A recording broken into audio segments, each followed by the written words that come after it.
So can I just remind everyone that the meeting is being recorded and will be placed on the websites of Dundee City Council and the Health and Social Care Partnership for public viewing. And I'll now take a roll call for a minute. Bob Benson. Present. Councillor Lynn. Present. Councillor Toland. Councillor McHugh.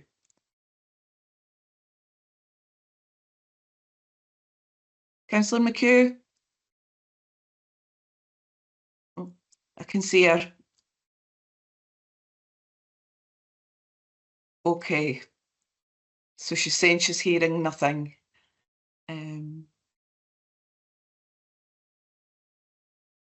I'll carry on with the roll call just now and then I'll message her.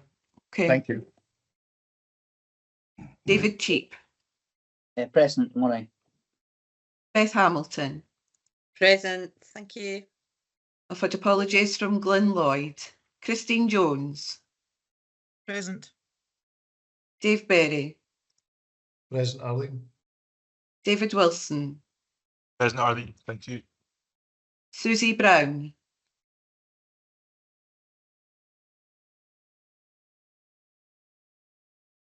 Yep. Sanjay Pillai.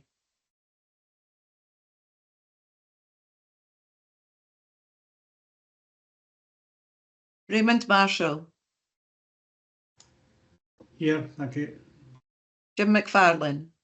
Yeah, I'm here, Arlene. Thanks. Christina Cooper. Present. Liz Goss.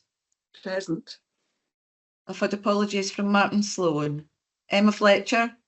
Yes, present. I'll need to leave at 12 though, sorry. Okay. And David Shaw. Present. Right. Thanks. That concludes the roll call. Thank you. Thank you very much indeed, Arlene, and I hope we can get the person's IT sorted out. I just want to say we've a really very busy and an informative agenda today, and I'm grateful to the officers for their work on these papers and to committee support for bringing this all together. So thank you. So without further ado, I'm going on to item 2. Any declarations of interest today?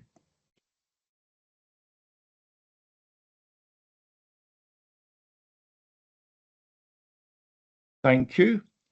That takes us to the minute of the previous meeting of the Integration Joint Board held on the 19th of June is attached for approval. Firstly, can I check the accuracy of the minute, please?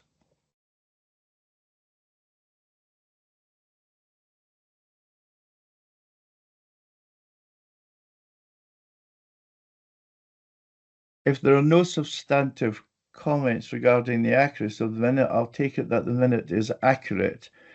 Can I move now? I see a comment coming through and I can't see it on my screen. Bob, I think it's just Dorothy's still struggling to get it. Oh, I see. Dorothy, Right. so we're just trying to join on the phone there. Don't know. Okay then, right. I'm just going to move to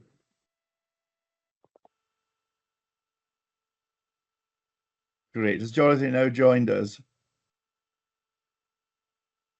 I've just had a message from Susie as well. I don't know if that's Susie that's joined on the phone. She's struggling to be able to join. So, right. Well, we'll do our best. I'm going to move to approve the minute. Do we have a proposer and a seconder? I'm happy to propose. Thank you. I see David's hands up as well. And thanks, Ken, and thanks, David. Thank you very much indeed. The minute of the 19th of June is therefore approved. That now takes us on to 3V, the action tracker.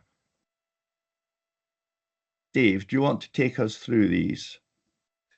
yeah, so but I wasn't planning on going through kind of line by line. It's probably kind of more any exceptions that anybody wants to kind of pick up. I suppose the key thing for me, and based on the kind of conversation we had at the last meeting, is action number 17. I appreciate you, me and Ken haven't had a chance to kind of have that discussion around the action tracker to kind of go back over timescales and expectations around those ones. So that's probably the kind of key thing for before the next board for us to kind of do that, because we've obviously got well, we're up to 24 items on the action tracker now, albeit a number of those will kind of drop off. But I think from the last conversation, we agreed that we needed to kind of do a bit more refining on this one in particular. Thank you very much indeed. Of course, some are on the agenda for today. Any comments on the action tracker? See Liz's hands up. Thank you, Liz. I had a question about item 11, which was about the fall service and looking for a carers rep to sit on the group. And this was discussed a few meetings ago. And I see the timeframes for completion by December 2024, which seemed like quite a long period to identify a rep. So I just wondered if anyone knew what was happening with that. Can anyone contribute to this? Dave. Yeah, I'll only to say Matthew Kendall's unfortunately not here today. He's on leave, so we'll follow that up with Matthew to see whether that timescale can be get a bit closer than December, because I agree, Liz, it seems a long time away. Thank you. I'll take that up with Dave myself, Liz. Thank you. Unless there are any other comments to the action tracker, I'm now going to move on to item number 4, which is financial monitoring, and that's being presented by Christine Jones. Thanks, Bob. Okay, so I've got a couple of papers that are kind of all interlinked as well through the finance at the start of this meeting. So this is our first financial monitoring position for 2024. As you probably recall through the budget setting process, and you'll be aware of obviously through the wider public sector, we are facing a particularly challenging year this year, and the financial position for after the first quarter completely highlights the wider financial position, the financial challenges that we are facing. We are currently projecting a year-end overspend of £6.2 million for this year. That compares to our financial plan of expecting a £4 million shortfall. So we are about £2.2 million worse than our financial plan and our budget setting expectations for this year. So the £4 million is set aside within our reserves position, and saying that additional £2.2 million is unexpected or unanticipated. Section 4.3 of the paper covers a number of the key reasons for some of the overspends and some of the additional variances and key movements, including ongoing pressures and demands within our care at home services, staffing cost pressures within our learning disability services, staffing and demand pressures within our community nursing teams, overspends within the GP2C practices. We've got high levels of supplementary spend in some areas on bank, locum agency, sessional staffing, etc., which are mainly to cover vacancies, sickness, absence, and the acuity or complexity of a number of the patients and service users that we are seeing coming through. So that supplementary spend is obviously in places that is absolutely essential to cover it. On the wider side of recruitment and retention, we've got a financial benefit from underspends where we've been unable to recruit to some skill mixes, some grades, and some various teams. So we've got some financial benefit there, but I fully appreciate that we've got the challenges in terms of demands and complexity, and the pressures that vacancies put onto these particular teams. Specifically to note, that's directly implicated from one of the cost pressures in section 4.3.2. It is worth noting that the the overspend in the care at home is actually having a wider benefit across our whole system, as well as for individual patients and families who support people at home. And making sure we've got appropriate care packages in place. This wider benefit is actually resulting in a really significant improvement in our hospital admissions and hospital delayed discharges across the wider system. And absolutely worthy of noting that Dundee Integration Authority, or Dundee is actually one of the top performing integration authorities across Scotland in recent months in terms of our delayed discharge performance. So the strategic shift there in terms of supporting people at home is absolutely where we should be looking at. However, the balance and the challenge really is trying to maintain that level of performance within the financial sustainability and the financial envelope that we have. So, we continue to look at that as a particular pressure, but a particular strategic shift that we should be looking at trying to maintain. Out with our locally managed services and delegated services, it's also worth noting that the Tayside-wide GP out of hours, which is a lead partner through Angus Health and Social Care Partnership, is also showing a particularly high overspend. Much of this emerging sort of post-pandemic in the last few years. So that's detailed in 4.4.1 and in 4.4.2. Just to note that there's still some uncertainty and risks surrounding the inpatient mental health services, which members will hopefully be reminded that it's operationally managed through NHS Tayside, albeit it is still a delegated strategic service for the 3 IJBs in Tayside. So given the overall financial position that we're noting at this stage, albeit relatively early in the year, but we do recognise that we are now moving into a financial recovery mode to address the unplanned and additional overspend that we're seeing. And there's some actions noted in 4.5 in terms of the financial recovery actions that the senior management, extended management are progressing with, and we will bring a report back to the October IJB with further details of the plan and the progress that we've made over the next couple of months. Just as a reminder, in 4.6, there's details of our reserves position. So highlighting, as I mentioned, we've got £4 million for the planned gap sitting in earmarked and committed reserves. Plus another, still got 6.789 million sitting in general reserves. So we do have sufficient general reserves to offset that unplanned gap. But as you'll see as I come through the next couple of papers, we obviously want to be strategically using our reserves for transformation and investment and spend to save initiatives to achieve a financially sustainable position in the longer term.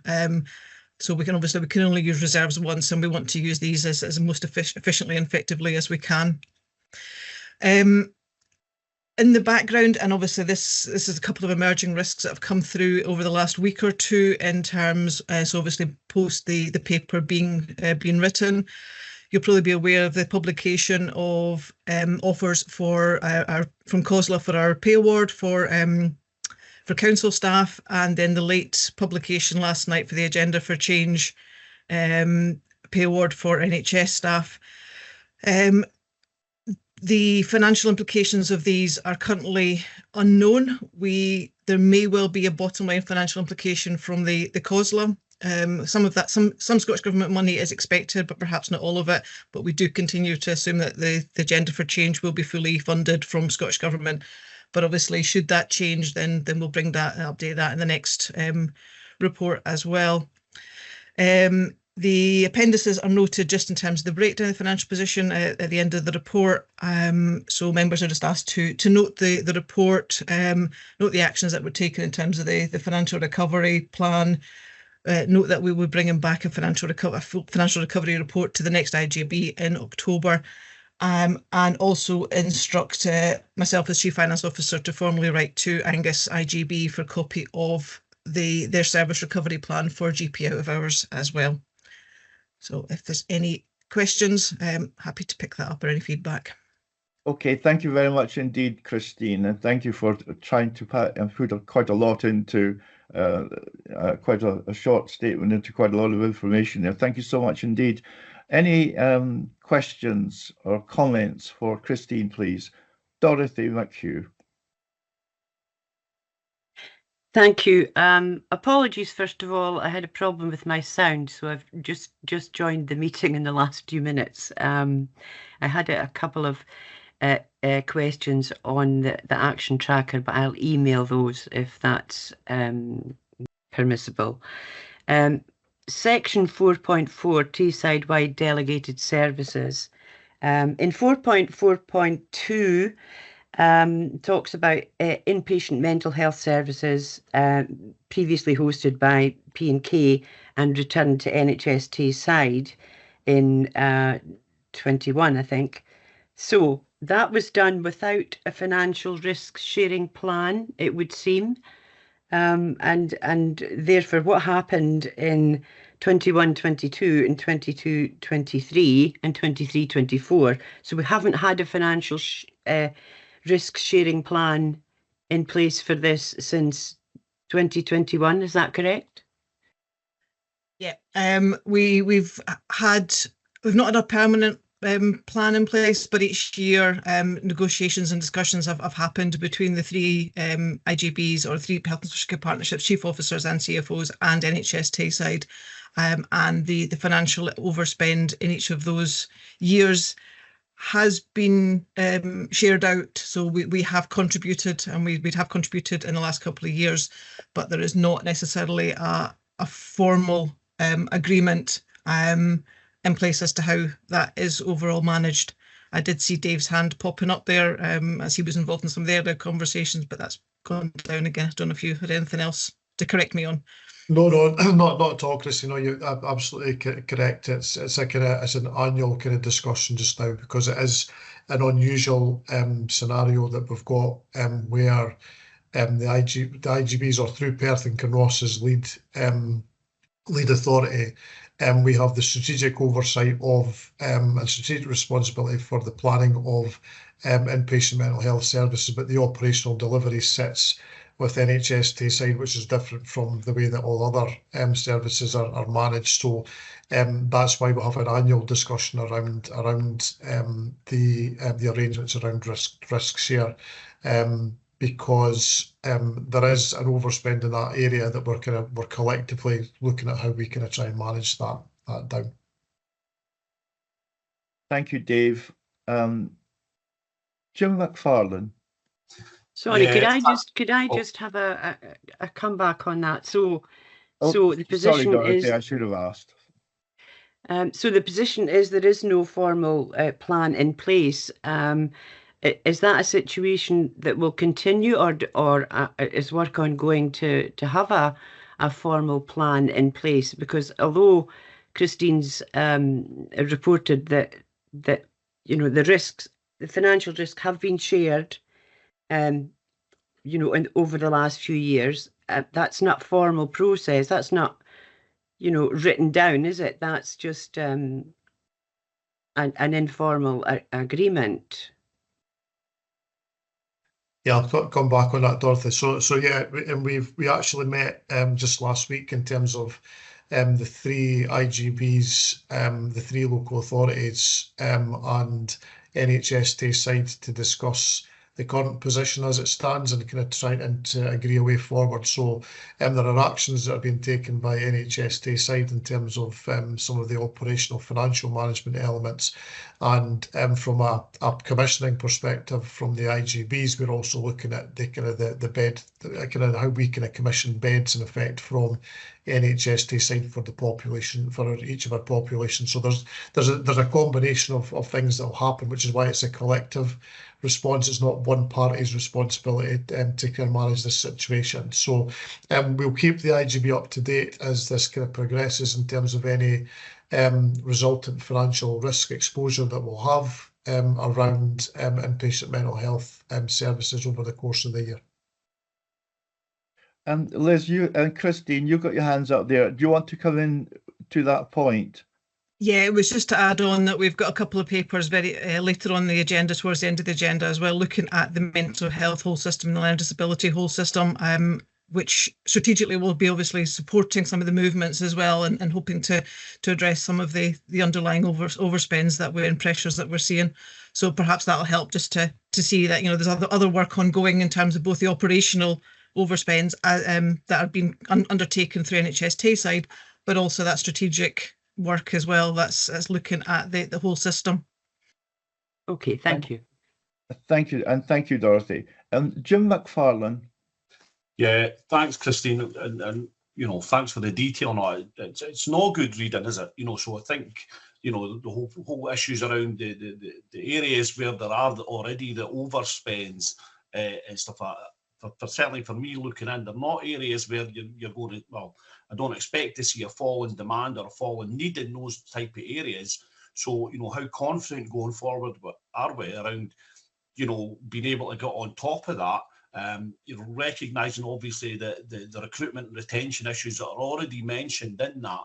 So therefore, if you know, is there further cuts in those areas or cuts to those services, you know, what are the kind of knock-on consequences there, both for you know, the wider community that rely on those services and obviously the workforce that delivers it.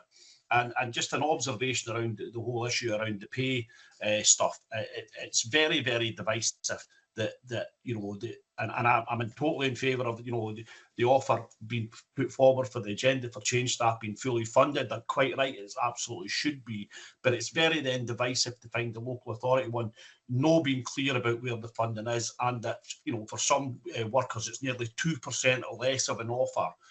You know, sometimes working in the same services in the same teams with people. And again, that will not help with recruitment and retention issues for the workforce in that area. And it's actually having a really demoralising impact on that, you know, and I think it is something that we need to recognise.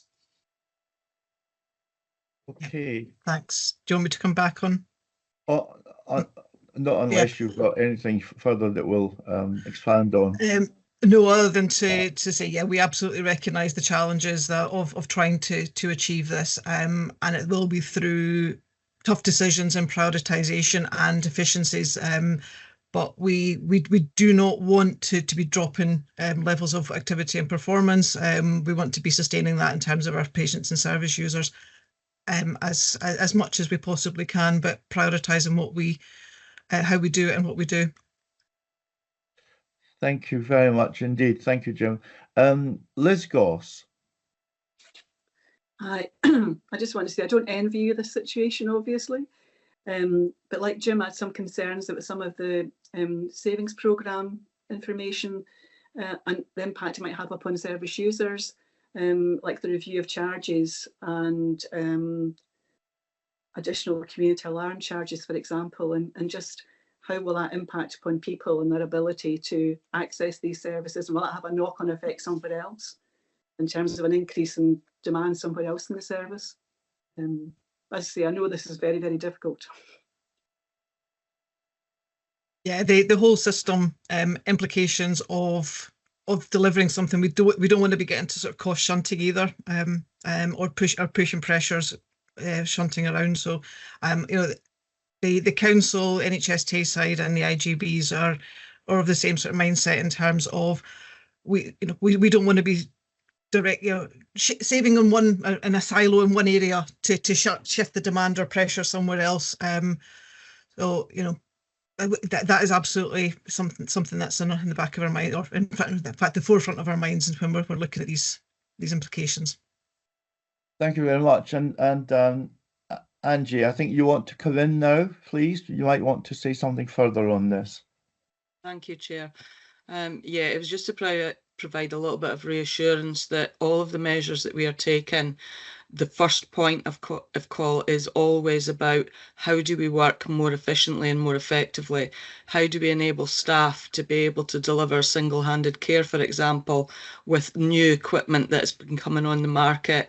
How do we look at how the efficiencies work?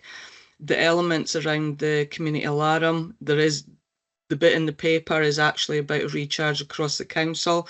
However, any additional cost to service users will actually have significant benefits, because it allows us to look at a lot of smart technology now that we've moved from analog to digital.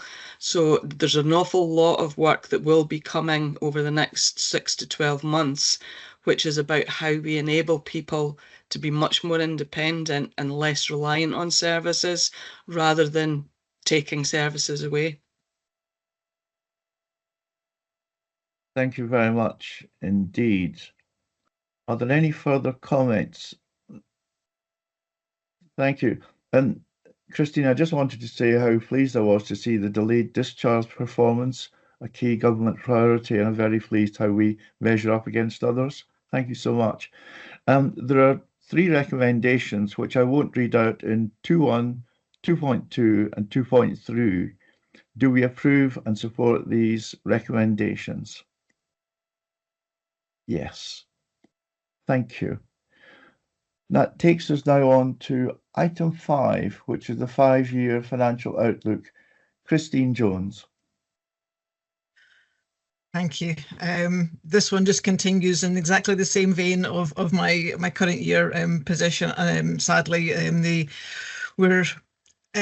this paper would have probably been brought back in the June meeting, but due to the election and the political restrictions in terms of some of that, then the agreement was to defer this one.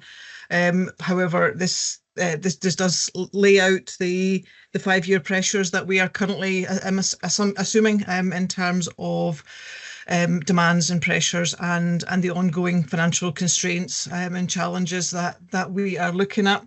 A number of assumptions are obviously built into the high level planning that we've put in place, but this gives members a sort of a flavour of the ongoing challenges for the next few years, the challenges that we are looking at financially, and the budget setting constraints that we will need to be looking at for our annual budget setting process.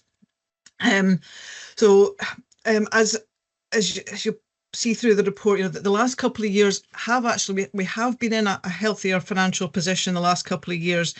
Much of it as a result of the additional investment that we had seen during the pandemic and the changes that we had seen in terms of activity levels. However, post-pandemic, through that recovery phase and the cost of living crisis, the inflationary pressures that we've seen, then costs have increased at a substantially higher rate than the funding has been able to maintain for it. And that's no different across any other sector, any other public sector with organisation within Scotland, and in fact the UK-wide situation as well. We have in 4.1.5, you'll see the level of savings that we've had to make in recent years. So we continue to have been in very challenging financial situation for a number of years, but have been able to set balanced budgets year on year as to where we are just now. In 4.1.8, there has been a very recently published report from the the Accounts Commission, highlighting some of the unprecedented challenges, demand and financial challenges for community health and social care across Scotland. So we are not alone. This is, as I'm saying, is a nationwide challenge. The financial context in terms of a Scottish Government publication in 4.1.6 is an extract there of some of the financial constraints that the Scottish Government are facing and are obviously pushing or having to push through the organisations to public sector funding. And the summary in terms of the Appendix 1 and detail some of the numbers that we are potentially looking at the next couple of years. So while we've had a £10.7 million gap to address for the current financial year 24-25, we anticipate that's going to potentially be more in the region of over £13 million for 25-26. So we're not only looking at financial recovery in the current year, we're also looking at strategic transformation over the coming years to obviously be addressing the future year challenges as well. And 4.1.10 just summarises and details some of the principles that we will be setting out and working with in terms of the financial challenge and how we're actually going to be looking at some of that. So a fairly bleak picture, but it's highlighting where we're at just now, and documenting that and the actions that we will obviously be taking and moving forward with. If there's any comments or feedback on that, I'm happy to pick those up. Thank you. Kenlyn. Thank you. Just feedback really. Firstly, yeah, it's a fairly grim picture over the next 5 years. But in 4.1.6, there's a mention of the block grant funding from the UK government. It's been falling in real terms. So there's been a bit of a change probably since the Scottish government released that, and that there's a new government at Westminster. So hopefully we may see an improvement there. 4.1.10 is probably the most important part of this report, as it sets out the measures that we need to take and the way we need to be thinking in terms of meeting these financial challenges, and things like ensuring the delegated budget is targeted towards areas of spend which contribute to delivering the IJB's strategic priorities. It's going to involve some really tough choices if we're going to have to target services even more. And there's mention of prevention as well, which of course is really essential in the longer term in terms of demand. So a lot of tough choices ahead, and let's maybe hope that the national funding picture improves slightly. Thank you. Christine, I don't know if you need to respond to that. No, other than to acknowledge, obviously, there is a new UK government. We have no published financial outlook or details about what the implications of that may mean for the country, or for the Scottish government funding. So, this was based on the best information, the published information at the time of writing it. But yeah, there is the potential for things to shift, and fingers crossed that they shift in the right direction for us. Fingers crossed on that one. Thank you very much indeed. David Cheap. Yeah, thanks. And Christine, great. Thanks for the full details of the last couple of papers. Just for clarification, Christine, looking at the 5-year plan and the funding gap, you may have addressed this and maybe I've just missed it, but how come in 26-27 forward that it drops back from the deficit of 10 million, 13 million, then drops to an average of 7 million over the next 3 years? The blip is actually 25-26, because in the current year we are using reserves and non-recurring savings. Those need to be added back into our gap for next year. So it's actually the addition back of the non-recurring savings and the use of reserves that we're building in. We're relying on this year, but we obviously cannot rely on next year as part of a recurring plan. So just for clarification, by the time we get to 26-27, are we saying by that time our reserves will be exhausted? No, but we've not actually built in a plan to.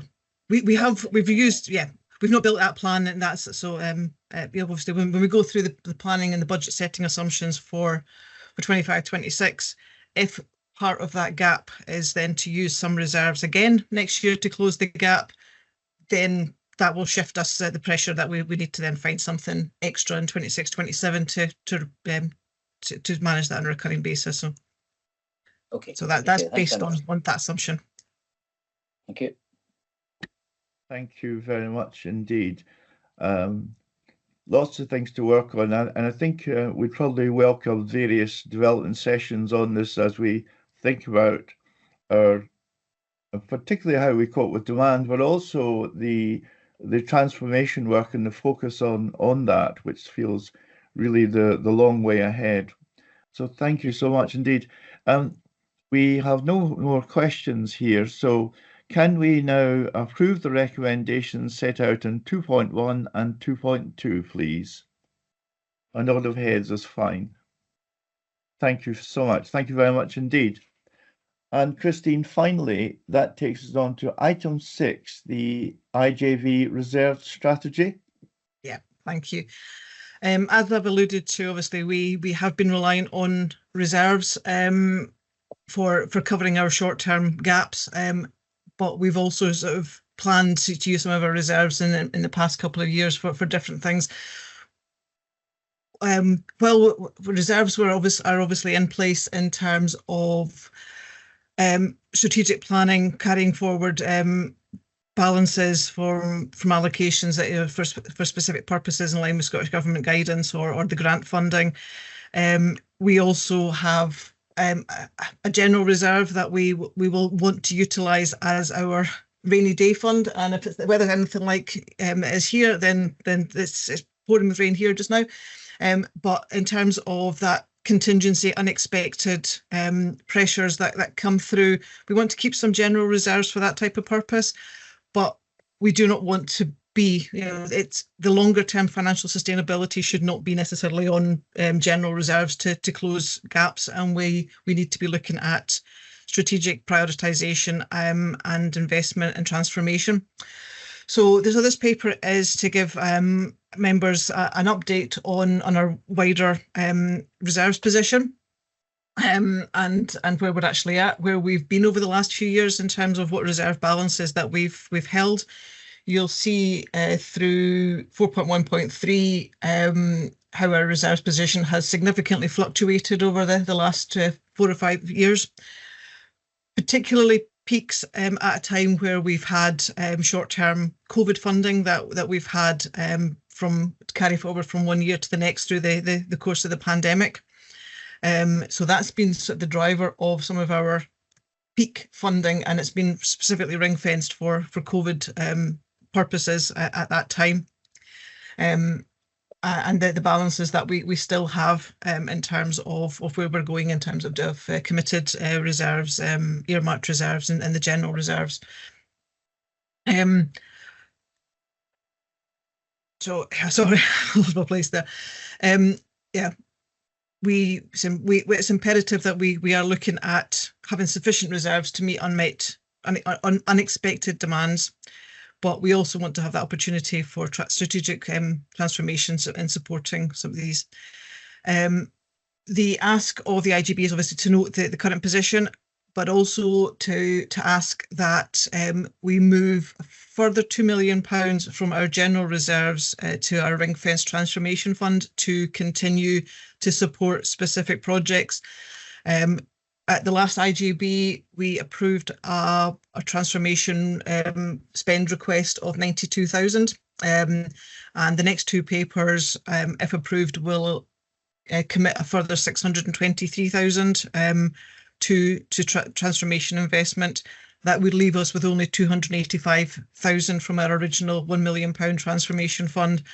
So hence that request that we utilise and ring fence a further 2 million for this particular purpose, and we will continue obviously to look at from an extended management point of view worthy investment, strategic prioritisation investments to then bring to IJB to utilise that and the impact and the effects of that to help us that longer term financial sustainability. So there's any questions on this? Thank you. Dorothy McHugh. Thank you, Christine. Where does the figure of 2 million that you're proposing to add to the transformation funding come from? I mean, how did you get to that number? It's an earmark and a provision just now. We've got a number of different proposals at different stages potentially coming through. We're just looking to make sure that we've got sufficient into this particular pot to support those, or to give the IJB members the flexibility to agree to support this from a ring-fenced reserve position. Thank you. Dave Ferry.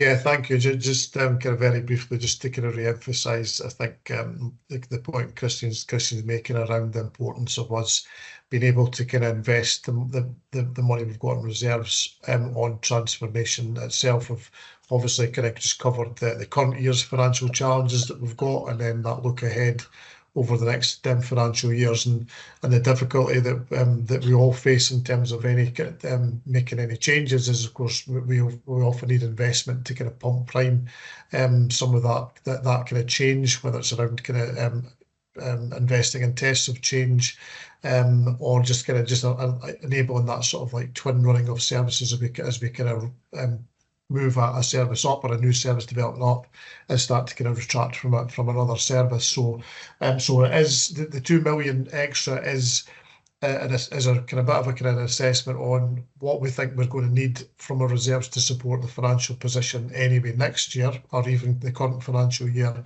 and what we think was going to be a reasonable amount to invest in for transformation. So my preference would be we would have even more in the transformation programme, but it's just kind of trying to get that balance across all the different calls on our reserves. Thank you very much indeed. I see no further questions or comments, so I'll move to the recommendations that are set out in 2.1 and 2.2. Do we approve these recommendations? Thank you. Thank you. Thank you, Christine. You can stand down for a moment. I'm sure we'll speak to you again. Thank you. That now takes us to item 7 on palliative care, and Fiona Barnett's going to lead on this. Thank you, Chair. This is a paper that I'm asking IJB to support. It builds on work that was done previously by a dedicated team who had some funding to look at how we support people in the community with palliative care. So it's building on that work, creating the pathways and trying to shift the balance of care from inpatient settings and acute admissions into the community. So we would ask that how there's further scope requires around that. So it would be looking to support some transformation funding for that. Thank you. Thank you. That was very brief indeed. Thank you so much. Greatly appreciate that. The paper speaks for itself, of course. Any questions, please? Raymond Marshall and then Liz Goss. Hi, Fiona. Just a quick question. It says it's for 18 months. So what's the plan after 18 months and how would it be funded? So it's hoped that what we'd be able to do is create some pathway work, Raymond, that isn't always clear and about trying to prevent admission. So sometimes it's not easy to link up different teams in the community to work together and to provide the best support for patients and service users who don't come in through a hospital environment. So it's envisaged if we could create the linkages between the different teams in the community, that we would be able to create these pathways, and that we would shift the balance of care from inpatient services into the community and provide that care closer to home. So there is still some scoping and mapping to completely understand how we do that. And I think Angie might want to come in here. Yeah, thanks, Fiona. Yeah, there's another piece of work that's also been done. There's actually 3 pieces of work altogether that are being done at the moment, but up to now they've been disjointed, and this post would allow us to pull all this work together. So we have the advanced practice roles within community nursing, which will have quite a lead impact on the palliative care pathways. We also have the specialist palliative care team that this paper refers to, and there's also an urgent discharge pathway that's been looked at through 9 Wells. So this post would allow us to pull all of that together, but it's not envisaged that it would be required longer term. It is about that transformation work, and then the current teams would have that lead role once they're fully developed. Thank you, Angie. Liz Goss and then Beth Hamilton, and then back to Dorothy. Thank you. Hi, Fiona. I wondered, this is a Dundee project. Do you think there'll be learning that can be taken into Angus and Perth and Kinross, or do you imagine it'll have to be repeated? And my second question was, I looked at the performance report, and you're doing relatively well in terms of the percentage of people spending time at home in the last 6 months of their life. And I'm just wondering, have you got a target in mind in terms of how much further you can improve that statistic? So in terms of your first point, absolutely, I do think there would be lessons learned that we can translate into Perth and Kinross and Angus, and I think it probably sits within the Angus strategy that they did before, and I know there's been the action plan that devolves from that. So that I am very keen, if we were supported with this, that there would be linkages made into Angus and to P&K, and that we could create some joint learning moving forward from that. In terms of our performance indicators, you're right, we do reasonably well, but I think there is an expectation that there is an unmet need of patients that don't come through a natural palliative care pathway, if you like, through specialist palliative care. So these patients that sit with non-malignant disease, there is a recognition that we may be able to improve some of those patient journeys. I don't have a key target on that, but that is certainly one of the things we would look at. I'm wondering, Fiona, oh, sorry. I just wondered, is there an area you can look at which has achieved a greater percentage of people spending more time at home in the last 6 months of life? I'm just curious about just what can be achieved. Chair, can I come in on this point, please? Yeah, of course. I just want to let Liz finish. Thank you. Sorry, Liz. In terms of the other areas, I don't have an answer to that, but one example of the type of patient that we are seeing the unmet need with, there was a test case recently where a patient in Nine Wells had a fractured neck, a femur, a fractured hip. They wanted to return back to one of our local authority care homes, and the palliative care team brought them home with what they call a ring block in place, which is a really unusual procedure, would normally only be supported in an inpatient setting. And that was really successful. That lady got to die with a really high quality care with the people that she knew and cared about. So it's these kind of examples about how do we work more creatively to fill those gaps, because most people do not want to die in a hospital setting. They want to die at home. Thank you. Thank you, Liz. Beth Hamilton, and Beth, maybe you can also, with your other hat on, say about lessons learned for Perth and Kinross as well. Thank you. I was going to come in with the same kind of question that Liz had asked about lessons learned in specialist palliative care services, covering all areas and how that interfaces. But it's all been said now, so all I wanted to say was it was a delight to see this report. I see a huge amount of potential. I know I'm not just doing to operational, but I can't help it sometimes when I look at this service. Fiona's smiling. But I think there's so much potential looking at the work that I can see that's going on in Dundee around engaging the community teams to work more effectively together. And if that can happen and taking into account the lessons learned and shared across Teesside, I'm more than happy to support this, Bob. Thank you. Thank you. Liz Goss, you want to come back in again, or is that a legacy hand? Sorry, it's an old hand. Okay, thank you. Right, thank you very much indeed. Are there any further questions on this subject area? I just want to say I thought the example that you just gave of what it meant for a person to be at home with their own family was really quite compelling. And so thank you for that. The recommendations are set out in 2.1, 2.2, 2.3 and 2.4. Do we support these recommendations? Thank you very much indeed.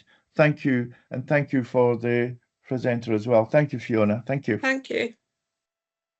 And that now takes us on to item 8, psychological therapies. Linda Graham.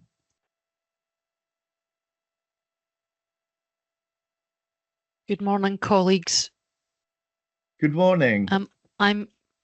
I'm here to present you the paper in relation to item 8, which is to do with attention deficit and hyperactivity disorder, commonly called ADHD for short. So this paper is outlining what has been an exponential increase in demand for ADHD assessment and treatment, and I am seeking transformation funding to help us bridge the gap between the current position that we have in our CMHTs and what we hope will be the ultimate outcomes of the Tayside neurodevelopmental sort of work stream that's in place at the moment.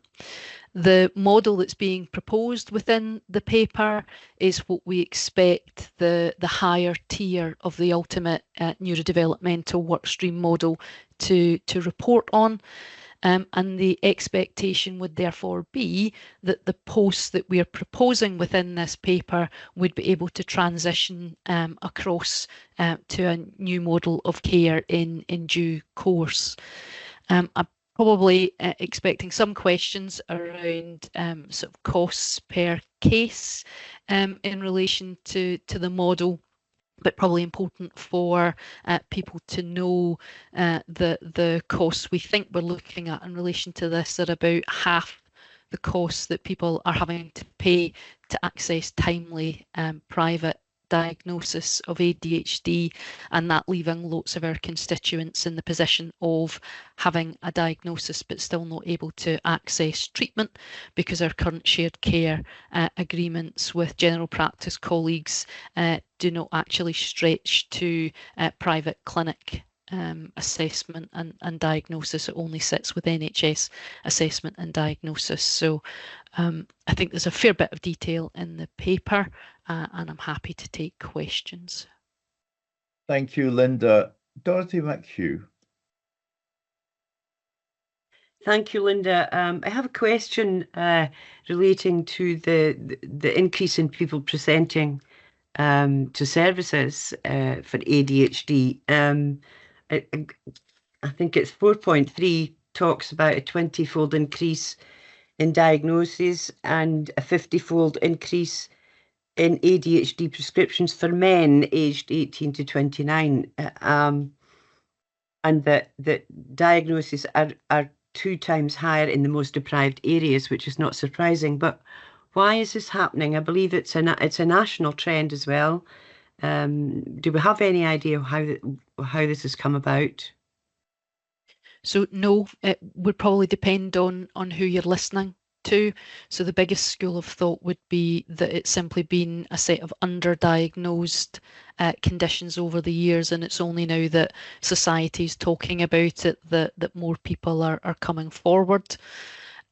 You'll find other theories around, for example, the move to a kind of electronic world and what that might be doing to attention span and learning. But I think it's probably fair to say that there is no single unified and agreed view in terms of what might be causing the increase. So whether it's people coming forward or a true increase in the rates of ADHD, we simply do know that people are presenting with a high level of confident belief that they have disorders, and trying to persuade them otherwise through a strict diagnostic process is actually quite difficult to do. Thank you. Thanks, Dorothy. David Cheap. Yeah, thanks, Bob. This is a slightly difficult one for me, Linda, just to get my head around this, because I've got a couple of questions. One is on the funding drawdown from the reserves you're looking for. I kind of have believed and been brought up a lot with having close to relatives of mine who have worked quite closely in this, that the huge demand and backlog here is really for, and I think it's important most of all that this is identified quickest in children first and foremost. It just seems to be a kind of a significant growth suddenly in adults, getting a determination on this. And I just wonder whether of the value you're talking about, how much of that is being anticipated being used in children as opposed to adults here, because it just seems all previous what's the right word of saying this, when we talk about ADHD in the past, it always tends to be in children and the impact of ADHD in children. Now we're getting far more in adults. I'm not quite sure really why that is and what's gained from that, but I'm just trying to see what of the £500,000 you're talking about here, how much will we split between children and adults? David, the funding request is purely for the adult population. So within CAM services in Tayside, there's already a huge amount of investment in neurodiversity. So they're not differentiating between ADHD and particularly autism spectrum disorders. At the moment for us, those sit differently, but within the Tayside-wide adult neurodevelopmental work stream that I'm talking about is transitioning to, ultimately those things will come together. So this money's purely for adults. CAMS have been able to tap into other monies, particularly governmental monies, as part of their neurodevelopmental responses. Dave, just want to come back very quickly with, sorry Bob, a quick question that just, I'm glad to hear that, Linda, about the investment, but we're still seeing huge backlogs in CAMS if you're talking about all this investment going in to it. Is that still simply because of what I understand to be resource issues? So I think it's certainly demand capacity issues. I obviously have a kind of working knowledge of the CAMS situation. I believe that they might be about to advance work where they're trying to bring the criteria for neurodevelopmental assessment much more in line with what happens elsewhere in Scotland and levels of sort of functional impairment. That's been a point of contention both for adult and children. So almost what's sometimes described as diagnosis for diagnosis sake. You know, if an issue isn't causing somebody significant life challenges, where is the merit in investing lots of therapeutic hours? You know, just to answer a simple diagnostic question within the neurodevelopmental work stream, our view has been to kind of tackle that head on, and hopefully to think about third sector specialist partners who can provide that amount of psychoeducation and help meet some fundamental needs of people, to mean that if you meet needs without diagnosis, that hopefully people will not see the need to pursue diagnosis. They almost see it as the golden gateway, when in actual fact there aren't a whole pile of effective treatments for these. We see such a drive towards medication when, if you look at clinical guidance, occupational therapy interventions and modifying your context actually is the first line treatment. So we need to make a number of different theoretical moves, and a big part of that is re-socialising the population who are seeking both diagnosis and treatment, particularly pharmacological treatment for ADHD. Thanks very much, very helpful, thanks. Thank you, David. Raymond Marshall. Thanks, Chair. Linda, sorry, it's going to be a couple of questions. One is the similar question is that what happens for this funding after you've done the test of change, and where do you expect to get the funding from once you've used this hopefully if you get this approved, this money. So what's the kind of plan to fund this in the future? And two, I was reading the paper and a question around the teams and the staff that are currently providing this service. How much level of engagement has happened with the staff who are currently in the service, given the staff governance standards that staff should be informed and engaged with any significant service change? And I don't see anything in the paper that suggests that that's happened. So I was curious as to when or if that's happened. Thanks. Thanks, Raymond. So I think the funding question at the end, I probably can't answer in its entirety because it's tied up in from a Tayside-wide perspective in terms of the change programme and the work streams, and how that will be financed. And I don't think that necessarily sits with my gift. So colleagues, I chair the Tayside-wide neurodevelopmental sort of work stream, and that ultimately will need to come with a finance model which is Tayside-wide. But my expectation, Raymond, is whatever mechanism that the four partner organisations see as addressing the finance of those is what ultimately will be the finance model at the end of it. So my honest answer is that I don't know exactly from where that will be funded, only that I'm undertaking a piece of work to transform neurodevelopmental services, which ultimately will present to all the partner organisations what needs to happen and what that will cost. And then in terms of sort of staff engagement, at the moment that's probably only been with sort of team leader and professional lead, along with the my discussions with consultant psychiatry colleagues. At the moment, nearly all our diagnostic work for ADHD sits with our consultants. I know that they would much prefer to be providing the level of input to people with psychosis and severe and enduring mental health problems. It's a very expensive way for us to assess ADHD, and we need to sort of transform that. We think probably something like 6 hours of consultant time is currently taken up for one ADHD diagnosis. And if you think that probably a consultant will see 3 return patients in an hour, that's a lot of treatment slots that we could free up if we model differently. So the bulk of my discussions, Raymond, have been with that level of staff, team leaders, sort of pharmacy leads, but we haven't been through any kind of formal engagement sort of process with staff, not knowing whether the money might be forthcoming or not. Raymond, thank you. Siobhan Tolland.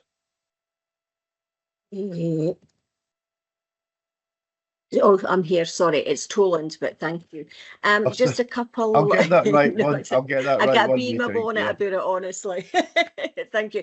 No, just a couple of comments. Linda, something that you were saying earlier on is resonating with my experience as a disability advisor at the university. There is a massive uptake in students seeking ADHD diagnosis within the university, in part because they can't have a diagnosis through CAMS or any other areas. Now, we assess for dyslexia, but there is pressure on us to assess for ADHD, which we have been resistant because it throws up a whole host of, I think, difficult and complex and professional issues in terms of, I've seen private diagnoses, they can sometimes be poorly done, poorly researched. An average, as Linda said, 6 hours for an NHS diagnosis, and sometimes a private diagnosis will take an hour. So it's just not robust enough. So there's a problem there. The massive increase concerns me slightly. I know that we don't know the rationale behind that, but there is an element of a cultural need a diagnosis, if that makes sense. And Linda, you were kind of touching on that, I think, and that's what I see in my my role as an advisor. And one of the things we often talk to students about is the diagnosis itself might not necessarily be important. It might be useful psychologically speaking, but in terms of support structures, then we can often manage it. It's trying to build a needs-led model, I suppose, and that's what we try do, certainly within the university. The diagnosis itself, it gives you information, but in terms of building strategies, in terms of understanding your strengths and weaknesses, that's something that has to come from within, and it's something that the university as a structure and society as a whole needs to kind of build in accessibility issues with. And that's my kind of meandering, but I am coming to a question. A couple of questions. You've said in 4.6 that the CAMS referrals for the last 3 years has been 2206, 1772, 1225. I'm assuming that 2206 is the most recent number rather than it going down, but actually going up. Is that correct? 4.6. Yes. Yeah, sorry, just checking because it looked the other way. But my final question is maybe a more meaty one. Are we going to assess how many people come for assessment and what the percentage of positive assessment will be. And kind of the reason I asked that is because we had, especially over COVID, we had a massive increase in screenings for dyslexia, but also a massive increase in negatives. And I wonder maybe if we be tracking that in terms of whether it's a need to seek a diagnosis, but unsure what it is, and it comes back negative, or whether it is a kind of a need to seek a diagnosis because there's been kind of undiagnosed ADHD previously. Does that make sense, Linda?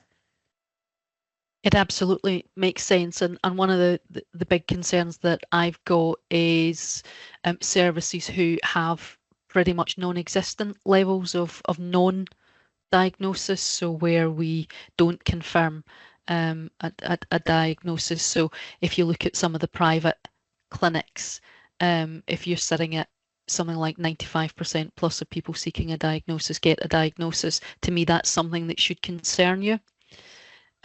Because it either means that people are hugely successful in identifying that they've got an issue, or that people are getting what they're paying for, rather than it being a robust and challenging process. And I think we need to be prepared for that, which is why even within the model that we're articulating, the information gathering part of the diagnostic assessment, you'll see we've pushed as low a cost, I think, as we safely and effectively can.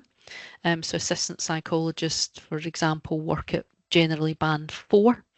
Very different costing to consultant psychiatrists, but the idea would be that that very holistic assessment, the information gathering that includes the informed other, that includes standardized questionnaires, that the diagnostic process will then sit with a discussion with advanced nurse practitioners, senior nurses who are, and pharmacy colleagues who are very familiar with formal diagnosis, who can then look at the totality of the information and decide yes or no.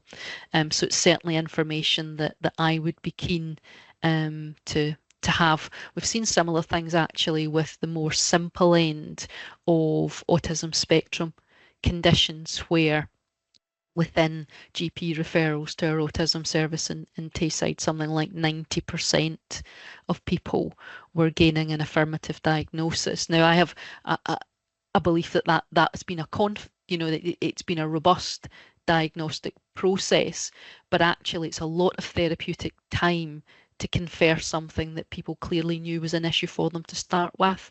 So it's back to the point you're making, which is about needs-led information, and why within the model, again, you will see that the peer support and the occupational therapy sessions that we're asking for in that sort of diagnosis, or importantly pre-diagnostic phase, is in order for people to start to tap into particularly group interventions.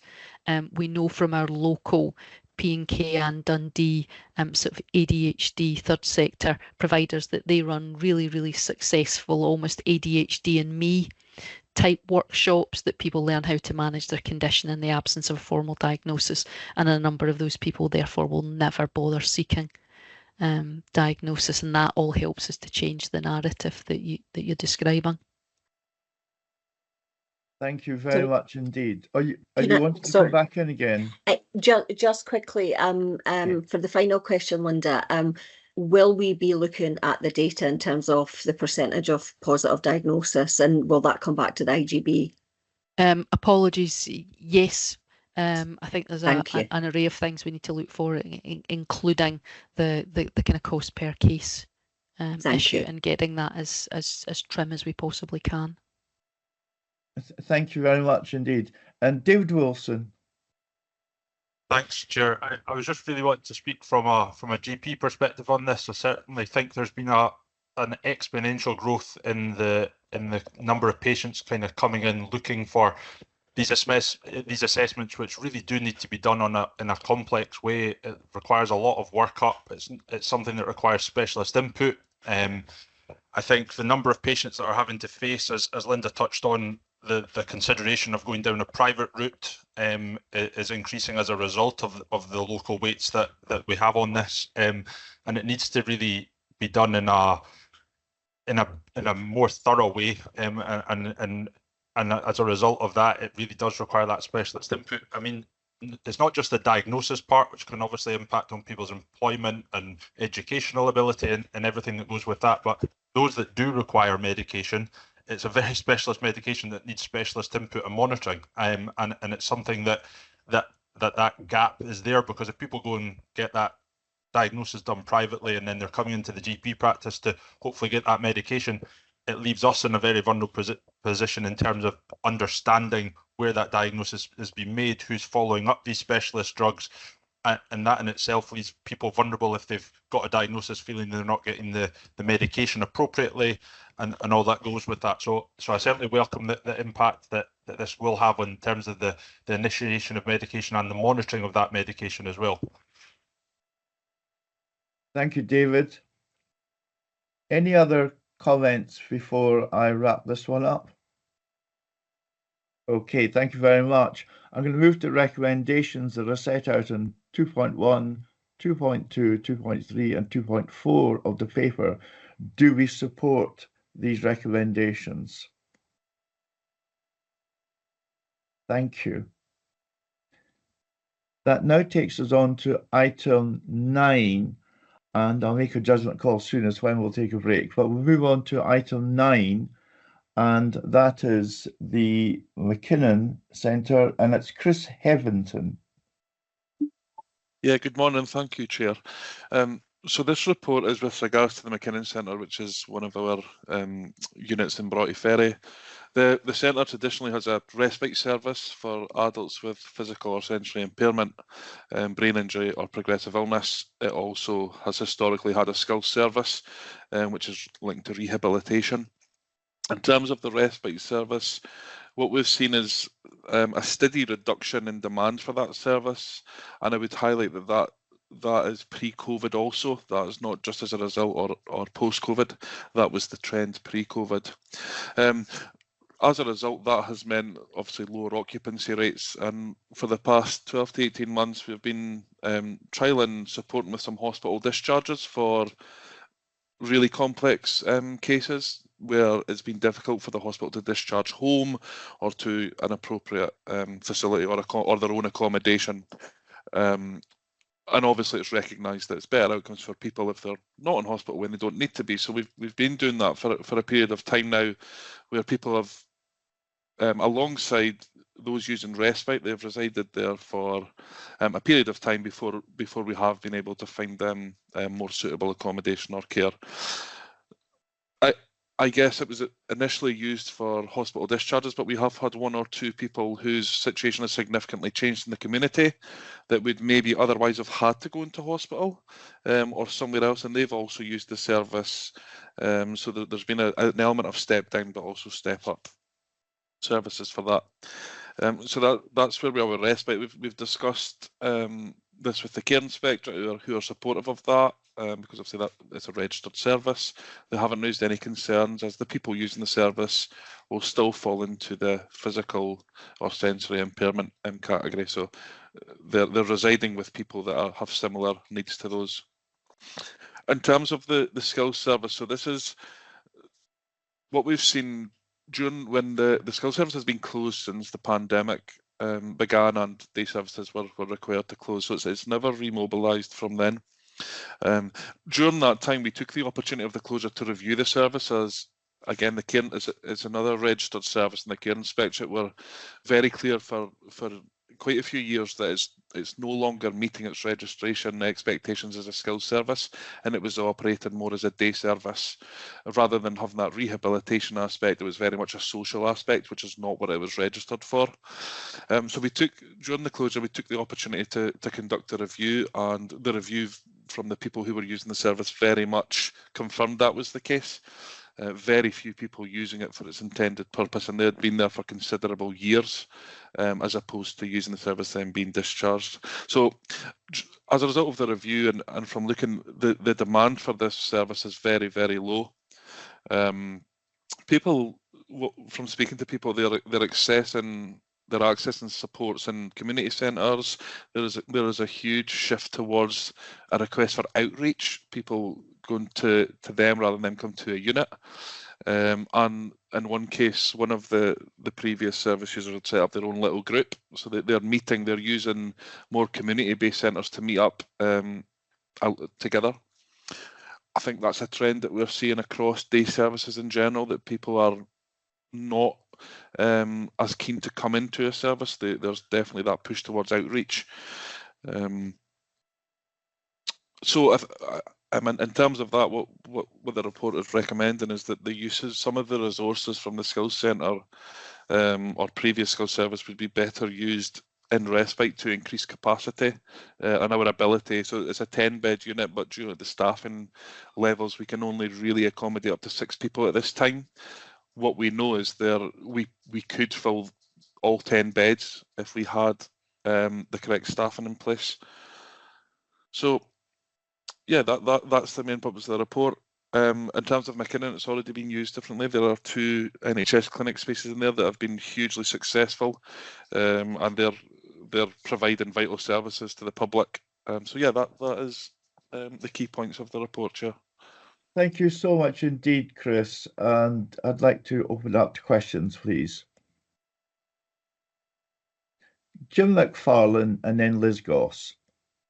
Yeah, thanks for the report, Chris. Just a few questions. I didn't need convincing about the case for the respite and the step down part of it. I totally see where we'll come from that, but it's more then about the skills service, where there's talk about the low demand, but there'll be alternatives. So maybe around, well, what if it is just stuff you've just been talking about, like more community based and stuff like that, fine. But then obviously my other concern then is what's the impact on the staff that are involved in the skills service? What's the plans for them? What's the process for if that service is ceasing, then the process for consultation around, well, what happens to the staff there and the impact on them? Yeah, no, thanks, Jim. And that's something that obviously we've considered. I mean, the skills service doesn't have a huge number of staff. We've got 4 transport staff who, across even my services, which is care homes and day services, but we know that there are vacancies across the department for drivers and escorts. Those are vacancies that come up very regular. They're posts that we sometimes struggle to fill or struggle to retain people. So very confident that we have posts for drivers and those who are transport team to be redeployed into. One of the skills officers are slightly more tricky, but I know as the skills service has been closed, 2 of those have actively been supporting in respite in their role. So 2 of them have actively done that, and they have continued to do that. They also helped in the care homes at the time where required. So there are posts out there for people. I've got, depending on the outcome of the meeting today, of course, we'll start. Staff are already aware that we'll have discussions with them in terms of what's available, but I'm pretty satisfied that there won't be any necessarily redundancies or anything like that. There are posts out there. It's just working with the staff to see if we can find something that they're happy with, to be fair. But it is small numbers of staff, Jim, that we're dealing with. Thank you. Thank you very much. Thank you, Jim. Liz Goss. Hi, Chris. So I think it's great that you can bring your unit back up to 100%, so that's to be welcomed. My question was around about the skill service as well, and just I can see that people that were already within your service might have been helped to find alternatives, but I'm wondering, for people newly come into your service, how will they know what these alternatives are? What's your communication plan with that? Just how that would work. Thank you. Yeah, no, thanks, Liz. So as part of the review, we linked up very closely with, you heard from Fiona Barnett earlier, some of Fiona's services, which is Stroke Pathway and Neuro Rehab at RVH, which is where traditionally that's where these referrals and service users would come from. There was a huge piece of work done with stroke with RVH, where groups were set up in terms of and it's very similar to what we did with the service users who were using this previously.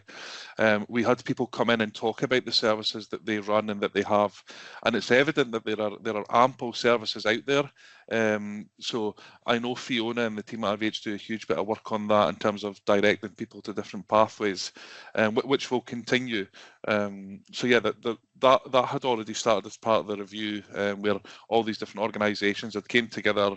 What can you offer? And we were able to distribute that to people who were looking for a follow-on service. That's grand. Thank you. Thank you. Jenny Hill. Yeah, it was just to add on to that in terms of the process that people went through to access McKinnon. That was through care management teams, and they've been very involved in this. So, you know, that's how people find out what options are available to them. But I think it fits with the financial position that Christine was showing earlier. What we've seen is a huge amount of an increase in people accessing services in their own home and in the community, and less demand on the more building-based services. Thank you very much indeed. And finally, Beth Hamilton, before I move to recommendations. Thanks, Bob. I just came in at the end because I thought my questions would be asked, which in many respects are. I just wanted to say I'm delighted to see this paper. I just think, Chris, do you want, you mentioned there was clinics, etc. going on there. I think that's something that's important to highlight, that it's not just as a respite beds, it's about other areas. So am I right in that there are quite a few clinics coming into the premises to maximise the use, because I know it's a big building for just the 10 beds. Yeah, you're absolutely right. Oh, sorry, Chair. I saw Jenny come in. I wondered if she was going to answer that question, but that's fine. Carry on. No, I was just going to say you're right, Beth.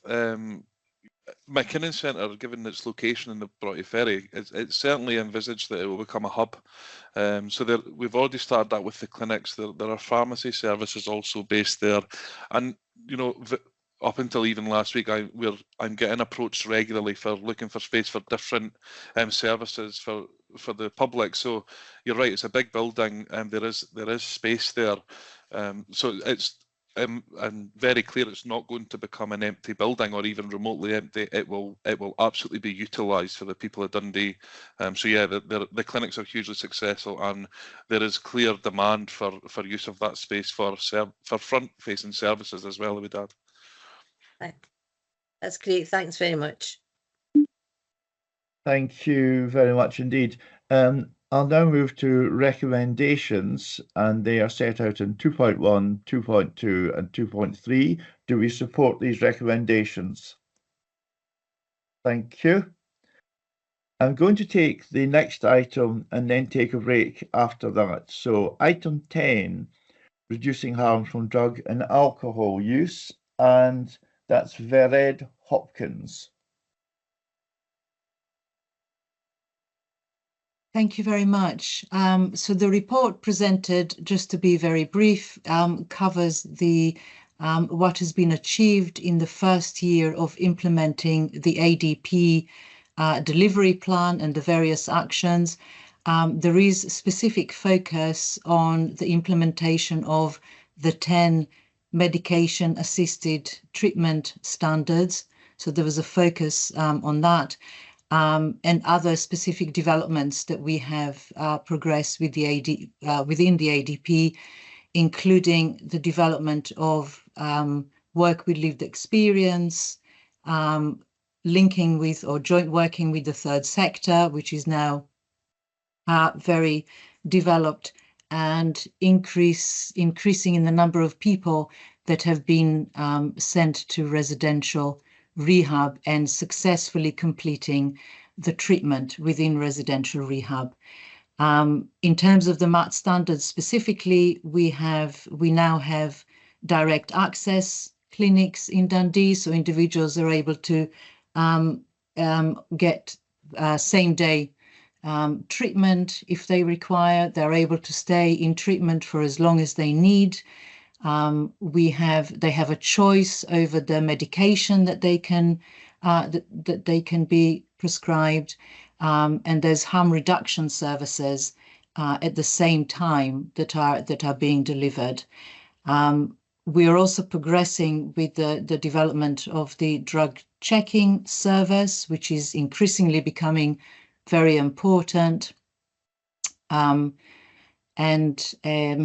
Yeah, I think these are the key issues, and very happy to answer any questions. Thank you very much indeed. Kenlyn. Yeah, a couple of comments and then a question or two. We had this report. This report also came to Dundee City Council on Monday night, and I said then, as I'm repeating now, that to be in the top 3 of service provision, good service provision Scotland wide is great, and thanks so much to everyone who's worked so hard to achieve that improvement. I also mentioned on Monday night that I think morale had been low in the service around the time of the Drugs Commission because services were really under scrutiny, and I think some of the staff felt they were being blamed, which was really unfortunate. But it's good that the service is functioning really well at the moment, and recruitment and retention of staff is much improved. So yeah, a really good report, and I'm pleased. Of course, following on from the council meeting on Monday night, we had the release of the drug deaths figures for Scotland yesterday, which really sadly showed a national increase and a local increase of 20% from 38 to 46, which is kind of, didn't expect it to be as bad as that, to be honest, given the backdrop of services are much improved year on year over the last 3-4 years, but we are where we are. So what I'm wondering is it time, well, we already are looking at more radical proposals. The drug checking service has been mentioned, and I believe that's still currently awaiting approval. I've forgotten where from, but I think everything's ready to go in terms of that service, because I've been in to see Danny Kelly, who is going to be running it, and it's just, they're just waiting for the word, really. So if we could get that word as soon as, that would be good. The more radical proposal is that of the safe consumption room, which we've been talking about for years. I didn't really know what was. I remember going to a meeting of the Glasgow IJB, I think in 2018, summer of 2018, because at that point they were going to be potentially approving the opening of a safe consumption room in Glasgow, and they did. But then I think there was legal problems following that, and then it was reapproved last year for Glasgow with a potential opening date of summer 2024. So I don't believe that has opened yet, but I would hope that it does. And I noticed that that's a pilot until 2027, which is going to be fully funded by the Scottish Government. Now, the thing is, given the emergency that we're in, what I'd like to know is that locally here in Dundee, are we adopting a wait and see approach to see what happens over the course of that 3 years in Glasgow? Or is there a case, and I believe there is, for agitating to get the money and the approval to bring this to Dundee sooner? I may have got that wrong. Maybe we wouldn't have to wait to 27, but yeah, just really statistics, the numbers yesterday, just really saddening. And that's all I have to say. We could maybe address the issues of, drug checking service and the safe consumption. Thanks. Oh, thanks very much, Ken. And I'm going to bring you in, Vered, right now to respond to that. Thank you. So to start with the drug checking service, so we have to obtain a license from the Home Office for that, because as we know, drug misuse is not a devolved issue. So this is a decision for the Westminster system, and we have placed an application alongside Aberdeen for to start the drug consumption. To start the drug checking service, and we are hoping to hear very soon, and I expect it will be approved. So you're absolutely right that Councillor Lynn, that we are ready to go. We are ready to go. Everything is in place, and that would be a really important measure. And we know from the figures we obtained yesterday about drug deaths, which are obviously disappointing, that increasingly these are figures for 2023. So in terms of the stepped improvement that we've had in services during 2024, these are previous figures. So we don't quite know the impact of what we've improved just recently, but we do know that increasingly people are taking all sorts of drugs and they're not too sure what's in those drugs, and people have reported that a lot. So that makes the value and the importance of the drug checking service even more than ever before. In terms of the safe consumption facility, Glasgow is the only area, as far as I'm aware, in the UK that has placed a credible application that has been approved for a safe consumption facility, but that application is only relevant for Glasgow. It is possible for Dundee to put an application, and that will need to be approved separately, because we were told, and that came from the Scottish Government, that each area will need to do its own application. So the fact that there's been approval for Glasgow doesn't mean that there'll be an approval in Dundee. It will need to be a separate application. It is possible for us to do it. There's a lot to think about. It's a very complicated facility, and the Glasgow one, because Glasgow also has heroin-assisted treatment, which supported their application for a safe consumption room. The two are linked in Glasgow, but it is possible for Dundee to submit an application as well. That'll need to be a local decision. Yeah, I think I know that the approval's for Glasgow only. I think my question was, should we be waiting till the conclusion of the 3-year pilot, or should we be exploring our options and getting an application in much sooner than 3 years hence? Because I think this is an absolute emergency. Thanks. Thank you. Jenny, I don't think you, sorry, Vera, I don't think you can respond to that. I think Ken's statement stands for itself, really. I'd like to bring in Dorothy McHugh and then Jenny Hill. Thank you, and thank you, Vera. I mean, I echo Ken's comments about the great work that's being done locally, and it is slightly disheartening to get the new figures. However, I'm sure we're going to improve. We're doing everything that we can. I know that. At the recent briefing on this issue, I asked about the waits for residential rehab, and was assured that there wasn't a waiting list. But having watched the STV report, where the new independent chair spoke about the need for additional residential resource, I'm now not sure about that. And an additional bit on that question is 18 people from Dundee apparently accessed residential rehab in 23-24. Does that include alcohol rehab?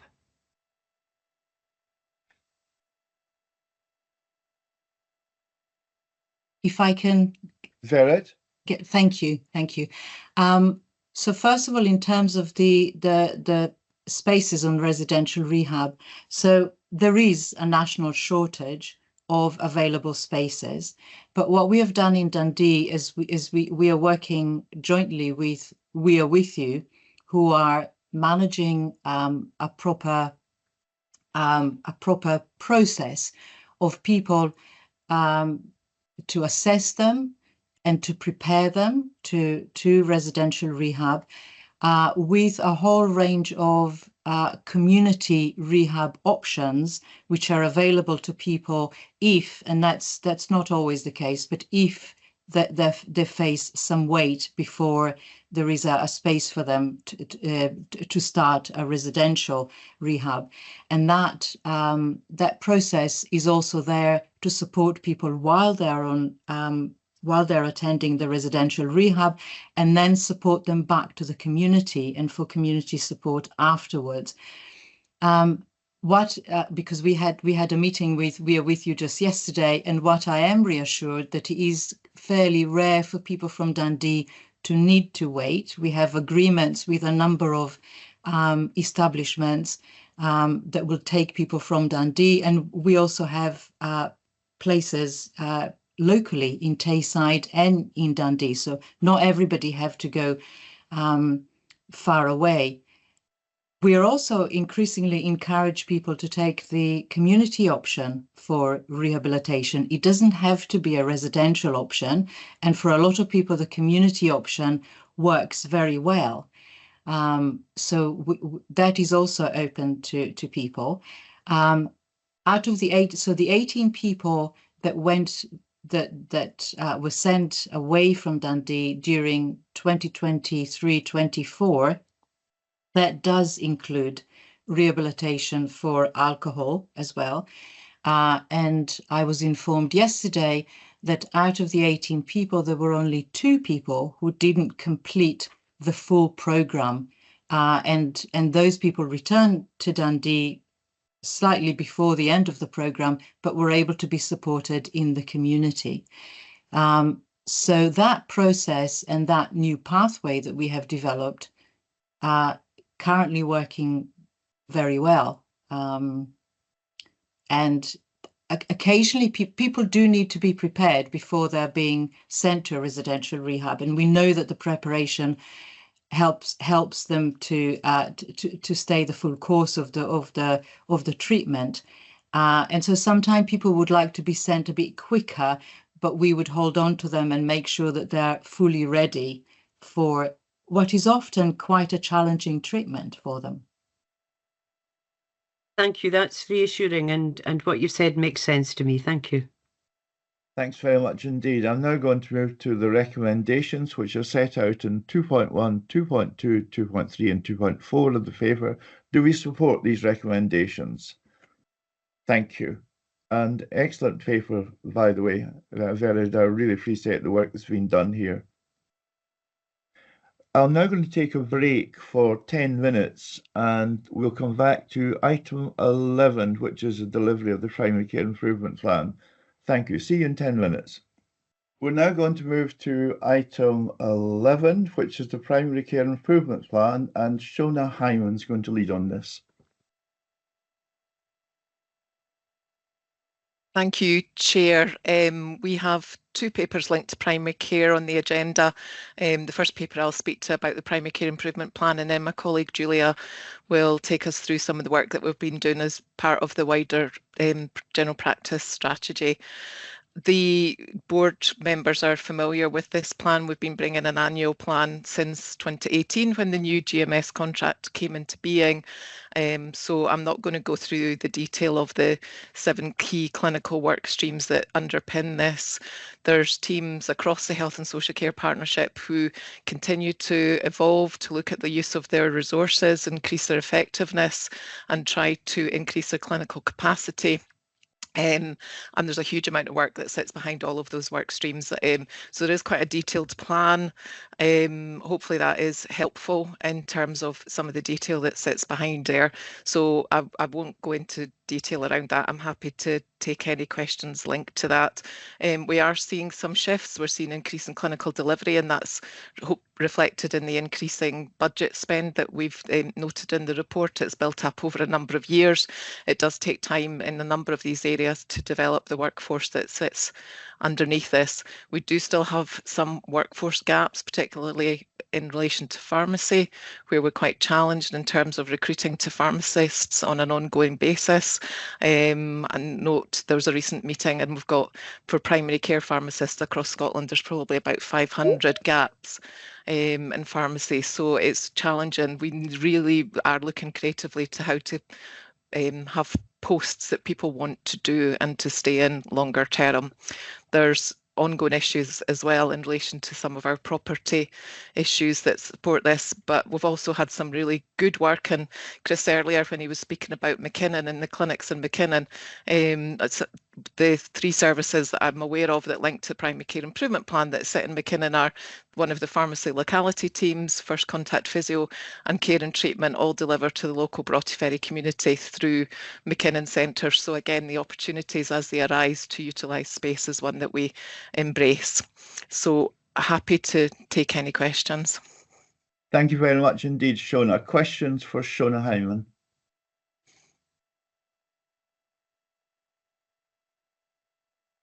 It may be, Shona, that the previous discussions have helped quite a lot for this discussion.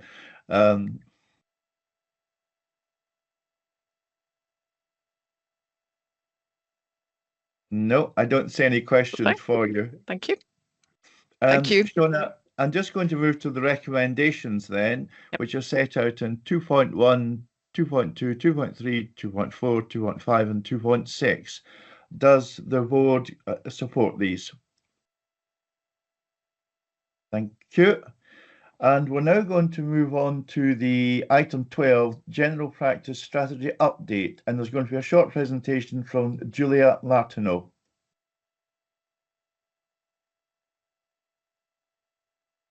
Thank you, Julia. Thank you, Chair. Good morning, everyone. Hopefully you can see my screen. Can you see it, Bob? Yes, I can. Thank you. Thank you. So this report is an update on the Dundee General Practice Strategy, and it came to the IJB in December of last year. And this is an update from the primary care team. So overall, we're making good progress across the key activities. And just ahead of going into the update, I just wanted to maybe just give a little bit of context for those that perhaps didn't see that original strategy. So we had these 6 areas of focus, and we took these 6 areas of focus and we looked at strategies and plans across the city, and we worked to dovetail those together. And that gave us these guiding principles. So, for example, the GP strategy includes the city ambition for the 20-minute neighbourhoods. And then we were keen that the strategy did more than just set out a stall. It was about getting things done. So that gave us some key actions, and we distilled out of the key actions 7 that we wanted to progress across the next 5 years, so 2024 to 2029. So I now move into an update on those actions. So the first action was to improve access to general practice and linked services. And you'll see there's a number in the title, and that just relates to the point in the report for those that wish to follow it that way. So this was an area that most of the respondents to our survey highlighted, and it was the main topic of meetings with citizens as well. So as a team, we took that feedback forward, and we've devoted a greater majority of our activities to this action, as you'll see. So Shona mentioned the 2018 GP contract that brought in services to support general practice, such as physiotherapy, mental health, sources of support. But talking with citizens, they didn't know about these services and they didn't know how to access them. Guiding people to the most appropriate service is a skill. So to help with that, reception staff in Dundee have all been offered the opportunity of care navigation training. So this took place in the summer. This is to build their knowledge, their confidence and their resilience, and to upskill them to direct patients to the most appropriate service, which might not be their GP. And then also we want the reception team to have some time with the services so that they better understand what each of those services provides. And then we also need to inform patients about these services, and part of a much larger communication piece to practices to patients is to install TVs with media players into the GP waiting rooms. And then to help with access to appointments, we've looked at different ways that that can be done. So we've got asynchronous consulting, which enables the patient to complete an online assessment and the clinician to respond within 72 hours. So useful for those not so urgent issues. MedLink is a multifunctional tool. It enables the practice to do things like send bulk text messages, share information with patients, perhaps about how to use an asthma inhaler. Patients can submit information, perhaps blood pressure readings, so they don't need to go to the practice. And a couple of the practices have the self-check-in kiosks, so patients can use those to say that they've arrived for an appointment. So I know, talking with people, not everybody would want to use those or could use those solutions, but for those that do, it just helps take a little bit of traffic away from reception teams, and it just gives some needed capacity into the system. So action 2 was to maintain a healthy workforce. And as I say, we link into other plans and strategies, and this links to the Dundee DH&SCP workforce plan. But in particular, what we're doing to support staff with physical and mental health is to develop a central repository of information, just so staff can find information easily and quickly. Provide opportunities to learn and use quality information improvement tools, and that just gives staff time, skills and resources to improve their services. Multidisciplinary team development, obviously to enable that mix of health and care professionals and to help and plan and coordinate someone's care. Training frameworks that enable training to be planned and to help build resilience into the system, and that's being used by the physiotherapy colleagues. Action 3 was around delivering evidence-based, person-centred care. So I've given the example here of what they're doing with primary care and mental health wellbeing framework, and there's a number of activities that have come together to give this person-centred care. So that includes the early intervention, the opening of Hope Point, which is self-referral and free access to practical and emotional support, GP colleagues having distress brief intervention training, children and young people mental health and wellbeing forum. Now that's just been recently formed, but another enabler to help bring the right people to support patients. Action 4 was around continuously improving services. So part of that has been to improve general practice buildings, and that includes for this year Ancram, Broughty Ferry, Muirhead. We've also had work at Nethergate, Hillbank and Princes Street. There's been work about improving pathways, and one of those has been around the first contact physiotherapy, working in conjunction with Health Improvement Scotland. And then the GP practices across the city are grouped into 4 clusters, and each cluster is taking on an improvement project. So this year, it's pain, diabetes, cervical screening, and reducing non-attendance. Action 5 was delivering value-based healthcare. So I mentioned earlier, what matters to citizens guides our work. We try and talk with citizens as frequently as we can about that and how we deliver it. And here I'm just sharing the mental health and wellbeing delivery plan as an example of the components that make up us trying to deliver value-based healthcare. So the robust governance, efficient use of resources, patients' awareness, and patients being able to navigate to the support that they need. Action 6 was around prevention and self-care. So I've given examples there. The family medical group at Douglas trialling group consultations where patients with similar needs come together. Cluster 3, where the practices are working together to increase cervical screening, falls under this action as well as previously. Work around falls prevention. Simple measures like balancing on one leg while brushing your teeth can help you to reduce your risk of falls. And patients being able to monitor their condition using technology if they wish to. And then on to the final action was to address inequality and inequity. And as you would expect, it's a golden thread that runs through all that we do. We know about Dundee with a lower life expectancy than Scotland, life expectancy falling, and having the deprived areas. And in the report, some details around that. A couple of examples would be, as previously mentioned, cervical screening, and also practices who offer those with substance use problems the opportunity to have an holistic health check. And in train at the moment is a discussion with the health inclusion team, so how to use Keep Well nurses going forward, and how best to use them to support those harder to reach citizens. The report also includes 3 key risks: sustainability of general practice, not having high quality analytics, and the good quality accommodation to support what we do. And that includes the update. And I'll hand back to the chair for questions and comments. Thank you. Thank you so much, Julia. Okay, questions for Julia. Dorothy McHugh. Thank you, Julia. I was really interested in the inequality and inequity slide and the mention of the health inclusion team. This is just a comment before my question. I run a cafe, a community cafe for older people on a Thursday, the Blethers Cafe.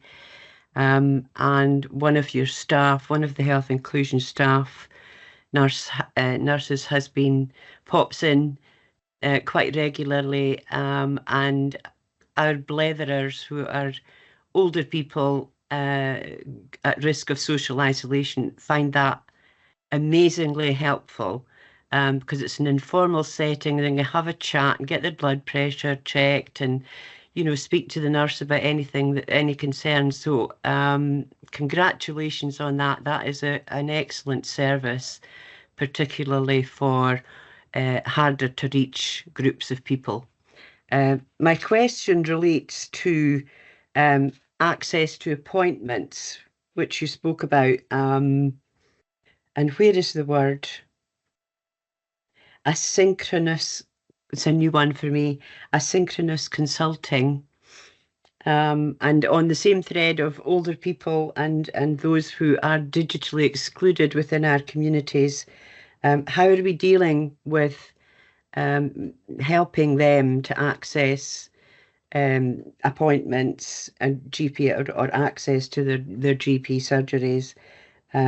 Later on in the report, it talks about a person-centred approach.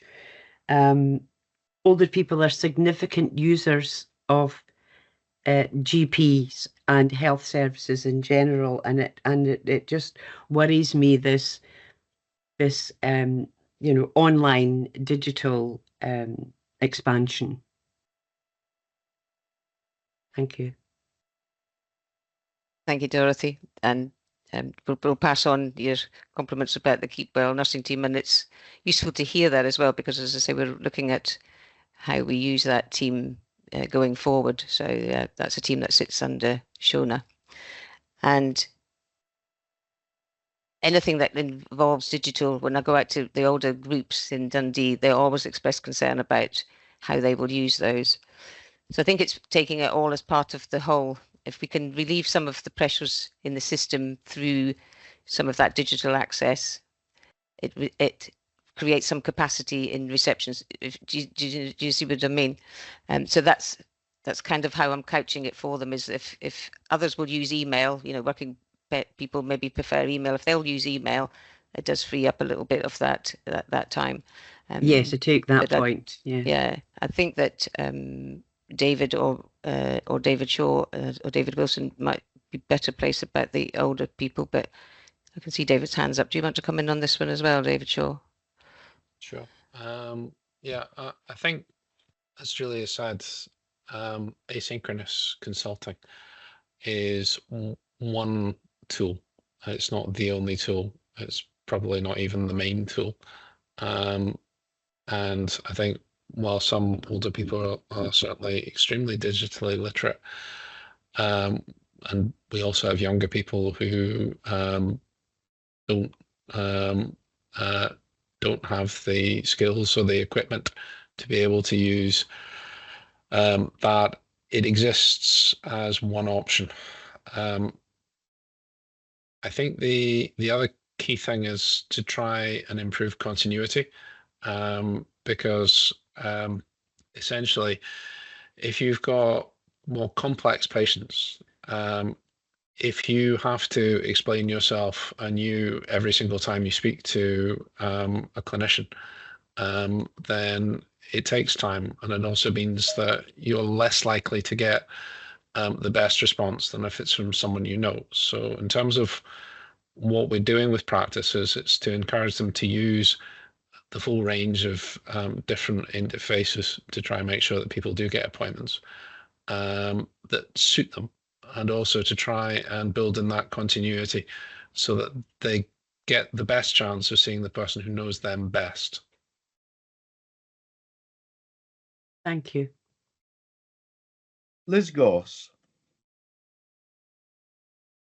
It wasn't actually a question, but a comment, and I just think it's really helpful to think there'll be a communication plan for members of the public, just to let them know that, you know, you can actually safely be seen by other professionals. It doesn't always have to be a GP, because I think maybe some people still struggle with that a wee bit and feel they're being fobbed off if they don't get an appointment with their general practitioner.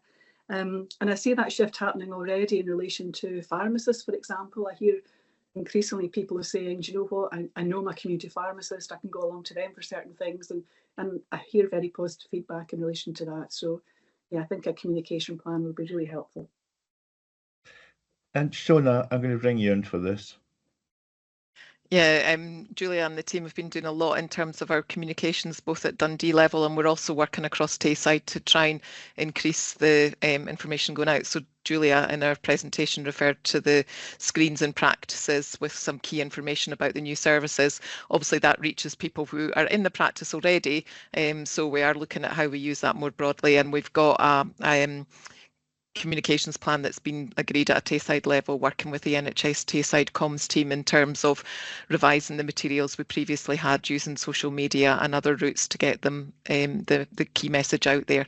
Because absolutely, the more we can discuss this in different forums, and again, Julia's done a lot of work around this, as her and Dorothy have alluded to, just to get that understanding that and shift some people's thinking that if you don't see a GP, you're not getting the best care. Often you may be getting more specialist care than you would from a GP as the first point of contact.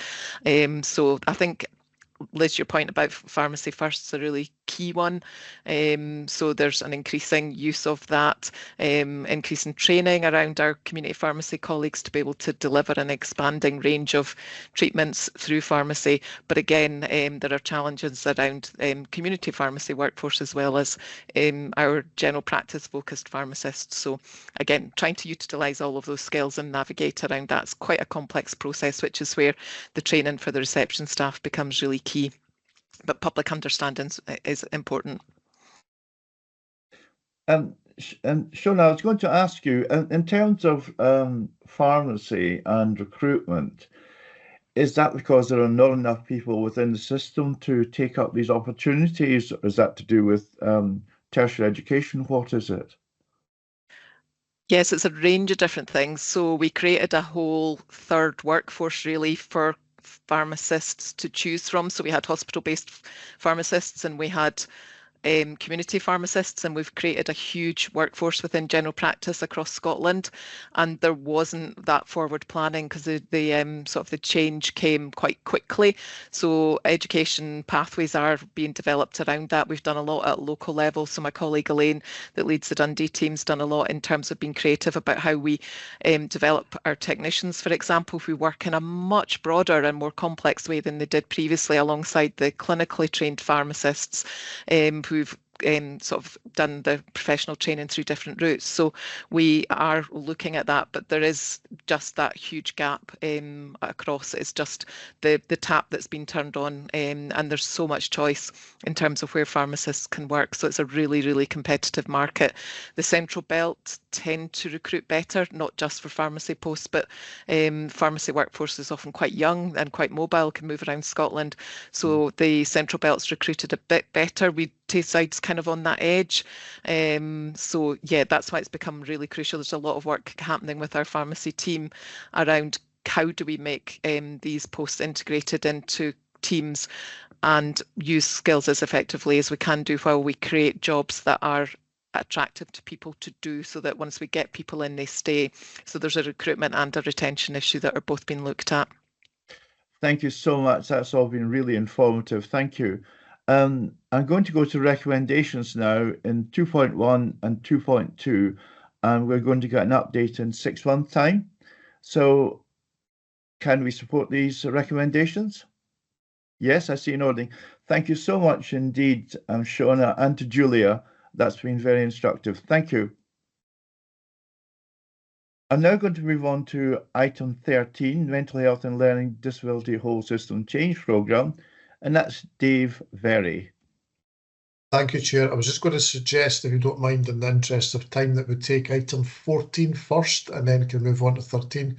I'm just kind of conscious we've got some NHS Tayside colleagues on the call who will need to be joining the Perth IJB meeting kind of later on as well. So, so if you don't mind, if we can move on to item 14. I'm content with that. Let's move to item 14 then, Inpatient Learning Disability Service. And Dave, you're going to introduce this, and Sandra MacLeod from NHS Tayside is going to cover the paper. And I believe that Elaine Watson's in attendance as well to answer any other further questions. Thank you. Yes, so thanks for that, Chair. So, yeah, I'm just really just going to introduce Sandra MacLeod, who's Deputy Chief Executive of NHS Tayside and is Executive Lead for this area of service on behalf of NHS Tayside. So I'm just going to pass straight to Sandra, if that's okay. Sandra can take you through the papers. Welcome, Sandra. Thank you, Chair, and thank you, Dave, and thank you, colleagues, for allowing us to bring this paper here for and IJB members for information. The paper, as you will have seen, sets out the operational decision that has been taken by the executive leadership team across NHS Tayside, of which the 3 IJB officers are all part of.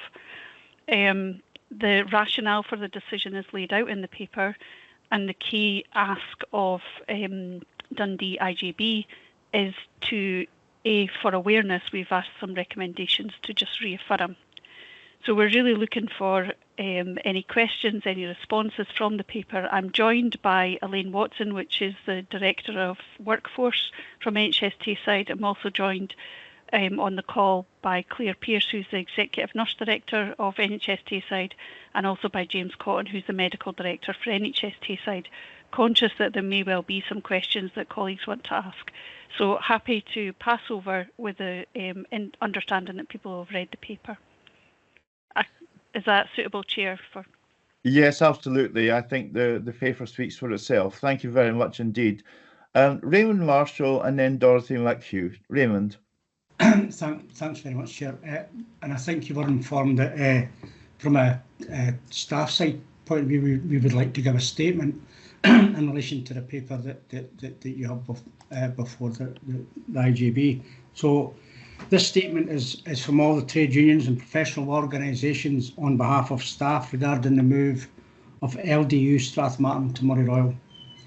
Whilst we as staff side organisations agree that the building and the environment is not suitable, many previous reports have stated that whilst an option is being worked on, that the environment should be kept up to standard, and yet, in our opinion, this has not been done.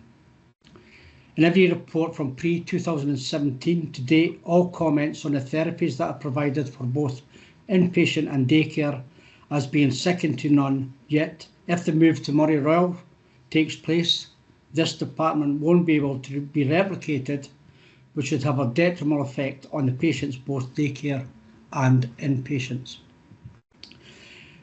Existing and early feedback from all the workforce is greater than, existing and early feedback from all the workforce is greater than 80%. They will not transfer to Murray Royal. Therefore, the service will not be viable. Staff morale has always been reported via various reports, including the MWC, as being very low. However, they are extremely concerned from the upset that this is causing for their patients, relatives, and fear the detrimental effect this potential move will have on their patients. Considering the experiences that the majority of the staff saw in 2018, we cannot understand why no other area has been or will be looked at, given that the majority of patients and relatives live in the Dundee and Angus area. The majority of inpatients in Strathmartin are mostly delayed discharges, and therefore we would ask that the priority is to make sure that they get the right care in the right place, preferably within our communities. We ask that Tayside Health Board and IJB learn lessons from the past and listen this time to the patients, the relatives, the carers, staff and the trade unions before doing any more. Moving to Maury Royal is just moving to another site which is not suitable for this group of patients and will be detrimental to their health. We ask that the board look at other options which all groups could sign up for. Thanks very much, Chair. Thank you, Raymond. I don't know if anyone wants to respond to that at this stage before I take Dorothy's question. Through Chair, I'm happy to just take all the questions and then respond as you feel, as you're directed. Okay, right. Thank you very much then. Dorothy McHugh. Thank you. I agree with most of what Raymond has already included in his statement. I have serious concerns, which I think I expressed at the briefing on this. And I'm concerned, of course, about staff, but also about patients and families and how they've been or not been consulted and engaged with throughout this process. There's a sheet of key stakeholder briefings included in the report, and I see that 7th of August families briefing and letter. You know, a briefing is not engagement, and I just wonder about the quality of the consultation and engagement with the families, carers, and staff throughout this whole exercise. Could someone comment on that, please? Okay, Sandra, do you wish to pick that up? I have no more questions at this stage. Thank you, Chair. Would you like me just to go through, I can summarise the key points which I think I've heard requesting, and then we could bring in helpful. Thank you. Bring in the relevant people. So my understanding is that the queries that have been raised is regarding the environmental issues and some queries about that. There's a risk about the daycare and the therapy services, and that's been raised as well. With regards to workforce, a narrative that's been raised by 80% of the workforce not looking for moving, and the impact about patients and families and how that will there. I think then it's also been raised about the concerns again about family engagement and support and how we've reached these decisions. So I will bring in on the environmental issues, I'll bring in our Executive Nurse Director, Claire Pearce, and I'll bring in our Director of Workforce, Elaine, on the workforce issues. With regarding some of the engagement issues, I can start off by answering those questions and hopefully then I'll bring in Claire and then we'll bring in Elaine if that's acceptable. Okay, so the operational decision that's been taken is in response, as the paper highlights, to both an internal and an external report, which I'm sure Claire will pick up in a bit more detail.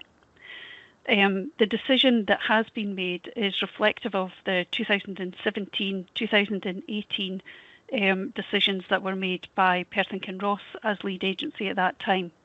I'm sure colleagues will have seen the papers in 2017, if not happy to share them, about the extensive consultation that took place in 2017 with thousands of people consulted across the system and a really extensive report that was presented to Perth and Kinross on the level of engagement at that time. The options that were put forward at that time, which is our understanding, is that all of the options appraisals at that time that were put forward and consulted through the IJBs and particularly the lead agency all reflected of a closure of Strathmartin site.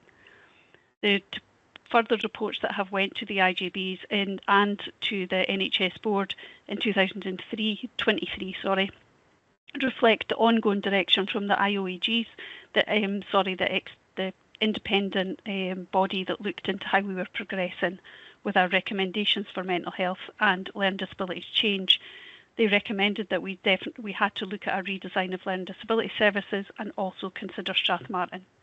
The operational decision that we took was based on the immediate issues, which I said, as Claire will pick up, But what I would highlight is that was built on the strategic direction that had been firmly put in place by not only our IJBs, our NHS board from previous decisions in 17-18, but also were decisions that were reaffirmed and approved through 2023 about our direction of travel.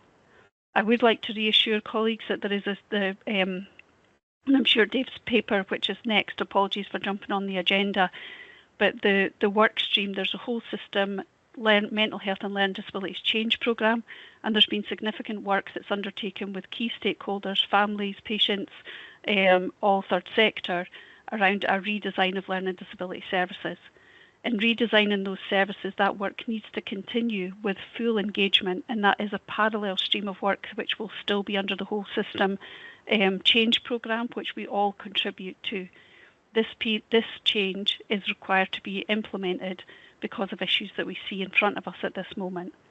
We have engaged with the engagement was a letter in there, but there's one-to-one conversations being had with all patients and families and their guardians, so that's underway, and there's further meetings being held with each of those to move that forward.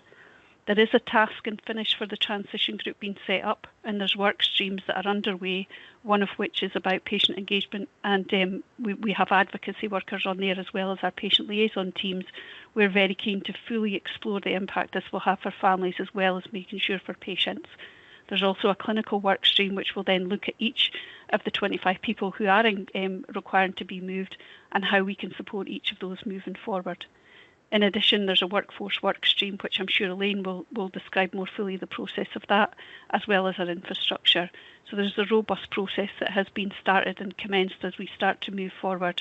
And we firmly understand and acknowledge the concerns of patients, the concerns of families, the concerns of staff, and the concerns of members on this board and on the other boards. And if there was a different way or a different option that was available to us, that option, I'm sure, within the last 7 years would have been able to be progressed. The option that we have on the table at the moment is the one that has been previously explored, and at current there are no other accommodation there, and given the necessity to move, that's why we find ourselves in this position.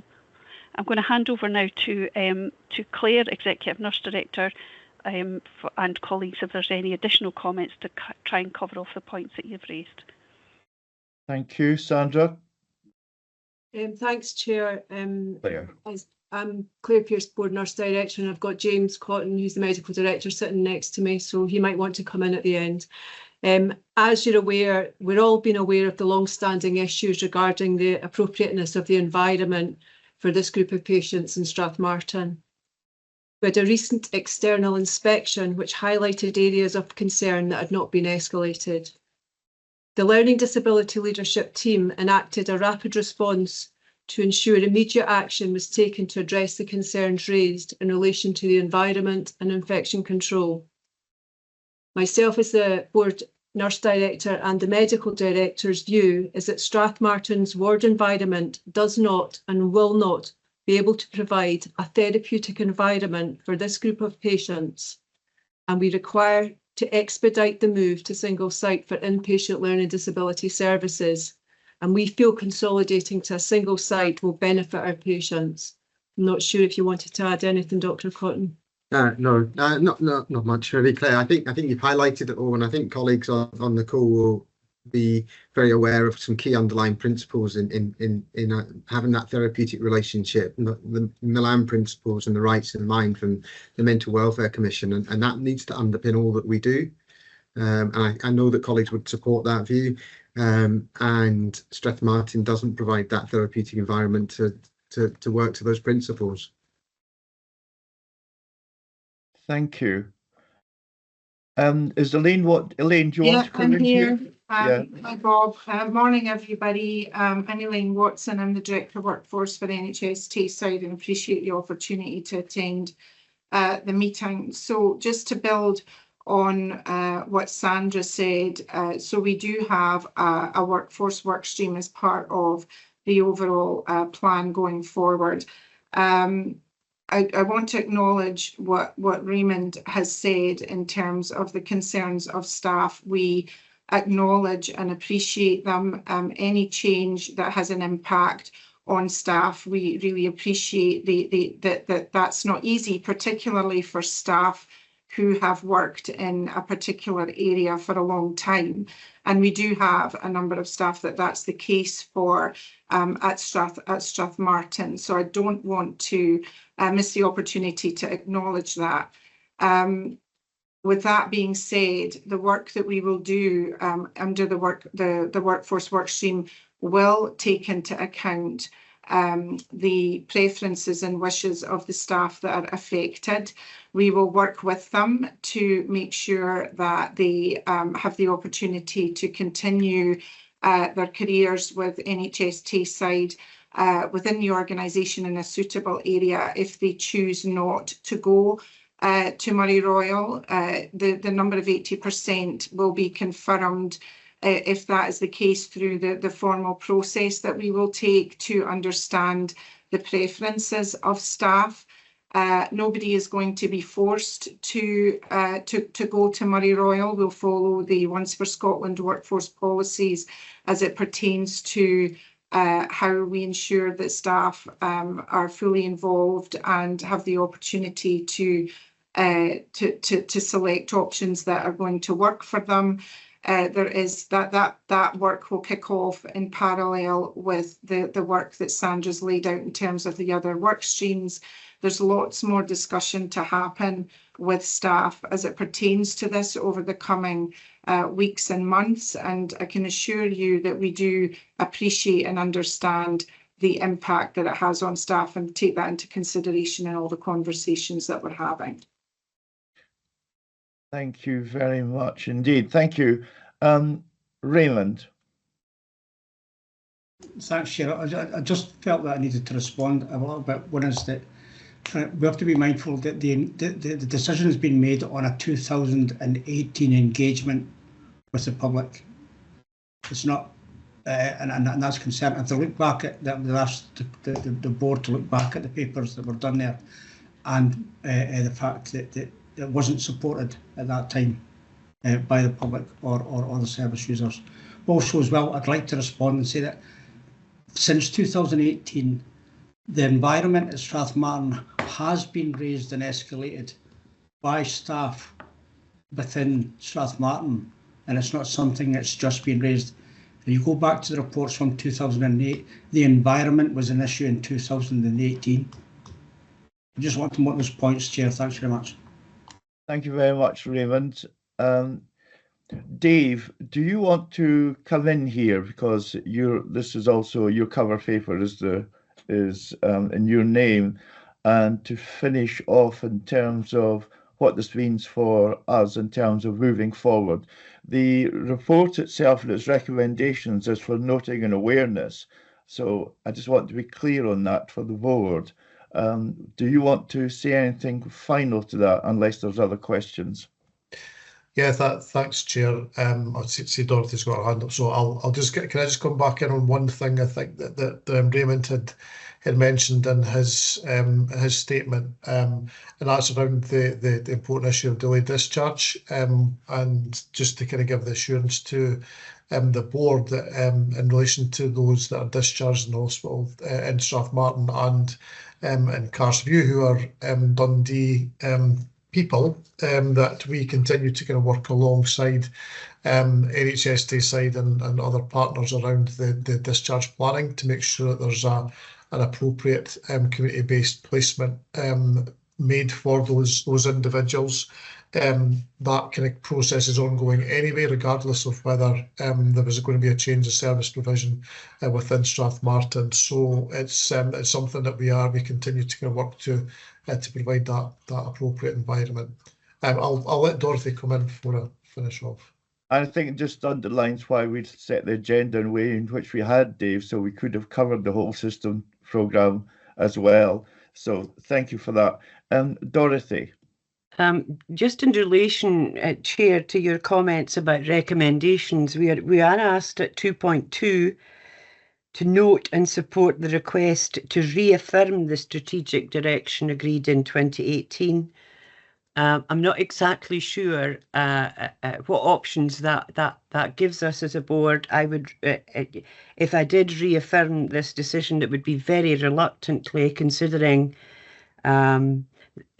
infrastructure issues raised previously, and I suspect infrastructure allowed to deteriorate following that earlier decision. But can you clarify our role here in reaffirming? What does that actually mean? I mean, do we have any options here, other than, yes, on you go? The original decision was made in 2018, and that's the decision we're being asked to reaffirm, because the conditions haven't changed substantially that would alter that. Otherwise, there would have been a different recommendation. And if we don't agree to reaffirm, does it matter? Well, if we don't agree to reaffirm, we'd have to give some very good reasons for not doing so. And that's not what I've heard so far. Sandra, do you want to come in here before I ring Dave in? Thank you, Chair.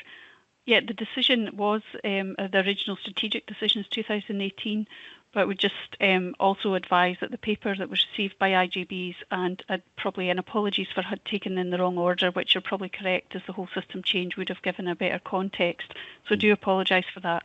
But the papers that were in June last year, 23, reaffirmed the need to undertake a review of learning disability services, and the redesign in that work is underway.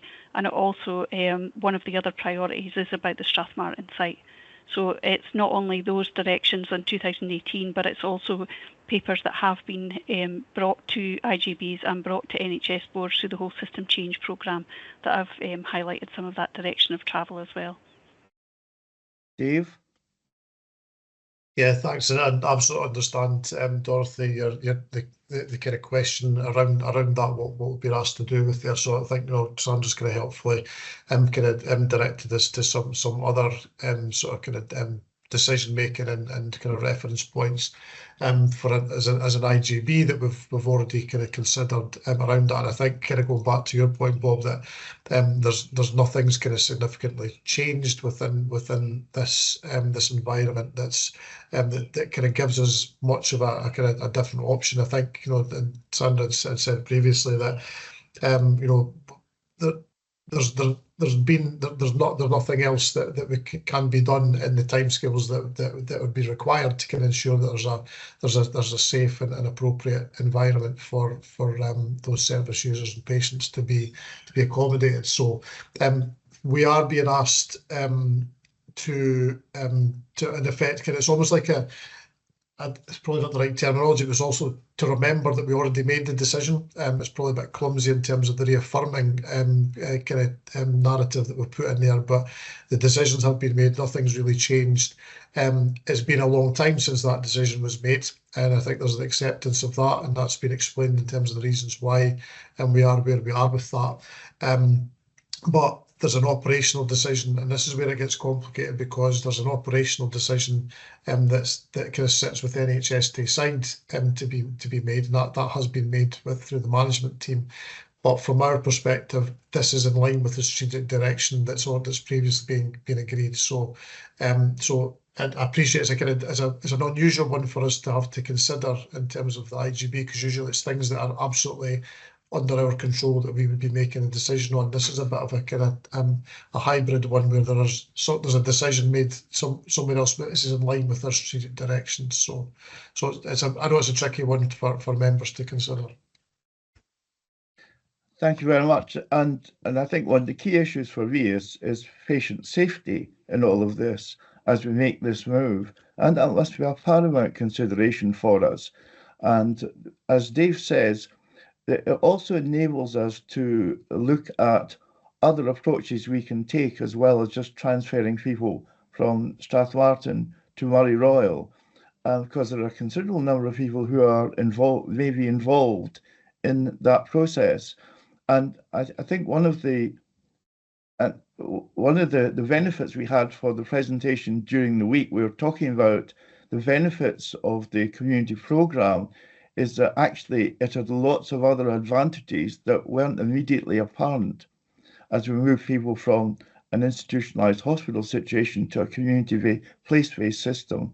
And actually, I know from my own experience in this field that actually substantial changes happen for individuals once they have moved. But I appreciate this is a difficult and sensitive issue. I'd now like to move back to the recommendations and ask for the board support to support 2.1, 2.2, 2.3 and 2.4. Dorothy. Can I just say in relation to 2.2, I'm happy to note the request, but not to reaffirm the strategic direction agreed in 2018. But I do note the report. I think I can hold that, Dorothy. That's fine. Thank you. I appreciate that. Okay, and I'm also aware that the speakers who've come in today are going to the Perth and Kinross Integration Joint Board to do the same exercise. So I just want to thank you very much indeed for your contributions today and for answering the questions as fairly as you could do.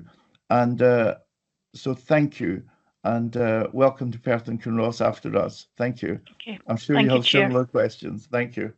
Thank you, Chair. Bye. Thank We'll you. just leave now. Thank you.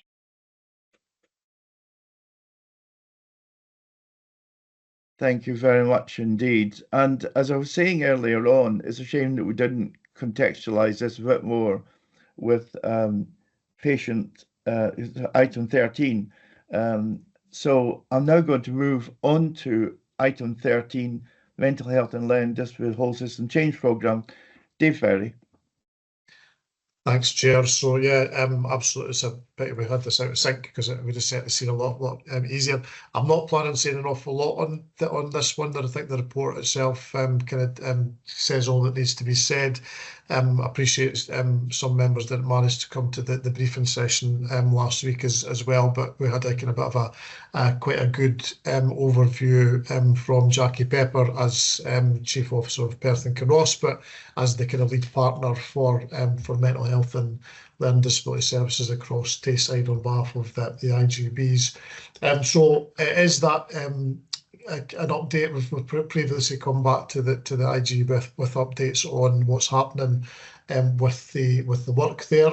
We've referenced this a couple of times through some of our other papers earlier on. So Linda Graham mentioned it as part of the ADHD kind of paper, the inpatient mental health and finance side of things as well. This is all kind of wrapped up in some of the work that's been done to enhance our mental health and redesign our mental health services across Tayside. I think there's the kind of key points that we need to kind of focus on or set out in terms of development. So kind of set up out in section 4.4. So there is some work around the model of care and what that's looking like, and that is looking to have a much more integrated kind of model of care than exists at the moment. And again, as that work progresses, we will share with the IJB what that looks like in due course. There has been a lot of work in conjunction with the V&A in terms of some of the design programmes around both mental health and learning disabilities. So the output of those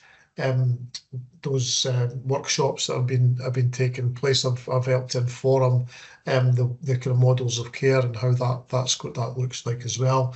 And we've also been a lot of work done around that engagement and co-production, which again was referenced earlier on.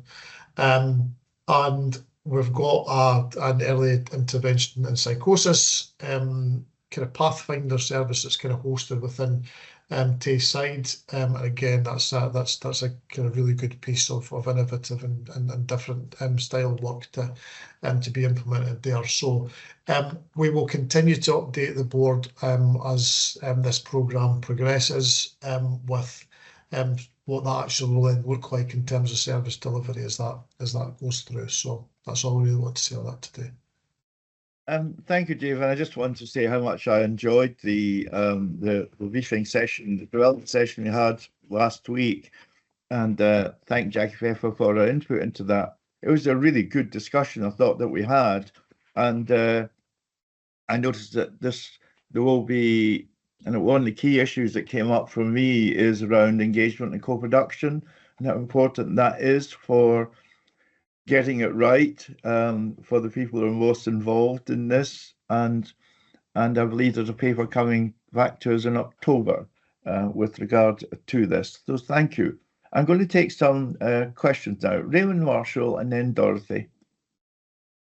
Thanks very much. I was really just to say that, because obviously from our comments on the previous paper, just to reaffirm the Staff and Trade Unions' commitment to supporting the service changes that Dave's outlined there around enhancing that community care model to support the staff, the client groups. So I just wanted to say that, Bob, because we're not trying to be negative, but being assured that we fully support that. And I think the work that was done at the V&A was very important to influence that and get the ideas in. So thanks very much. No, and I appreciate that, Raymond. I think that's really important. Thank you. Dorothy. This is more of a comment, I suppose, than a question. I see at the bottom of the item on Learning Disability Service Redesign 4.4 talks about refinement of the model of excellence. The word excellence doesn't really sit comfortably with me in the current financial climate. I just have the feeling we're setting ourselves up to fail. Excellence would be wonderful, but quite frankly, probably unreachable. So can we think about another phrase rather than model of excellence? It's a word that appears as well in our strategy document, I think in the title of our strategy document, and it worries me. The people that we serve will look at this word excellence and expect an awful lot more than we in reality can deliver. Thank you. That's a very good question, Dorothy. Dave, could you respond to that, where the term comes from? I know that we are striving for excellence, but does it have another broader strategic or guidance meaning? Probably not, other than that aspiration, to be honest. And certainly in terms of, I can talk probably more from our own strategic plan. That is something that we in terms of the consultation that we've had with an engagement with service users, that's what we're kind of all striving to. And absolutely agree, Dorothy, in terms of the expectations, when you start to kind of set that out, are going really high. And as we've already said earlier in the discussion, we've got a really challenging financial position now and ahead of us that is going to make it more difficult to achieve excellence. But in saying that, there are still areas where we can excel, because it's not necessarily about the money, it's about having the kind of the best coordinated and professional approach to certain matters. So absolutely take that on board, Dorothy. It's something that I'll take back to both the mental health kind of redesign transformation programme itself, and also back to our own internal kind of thinking around how we maybe frame that in future. Thank you very much. Susanna Brown. Thank you, Chair. And Councillor McHugh, I understand where your concern comes from around using that terminology, but I guess just to highlight for the board some of the language that we use from a Health Improvement Scotland perspective around care assurance. We've got models around excellence in care, so I'm wondering whether it relates to that when we're starting to talk about measuring our care assurance. So it might be worthwhile as just tapping into that and thinking about that as well.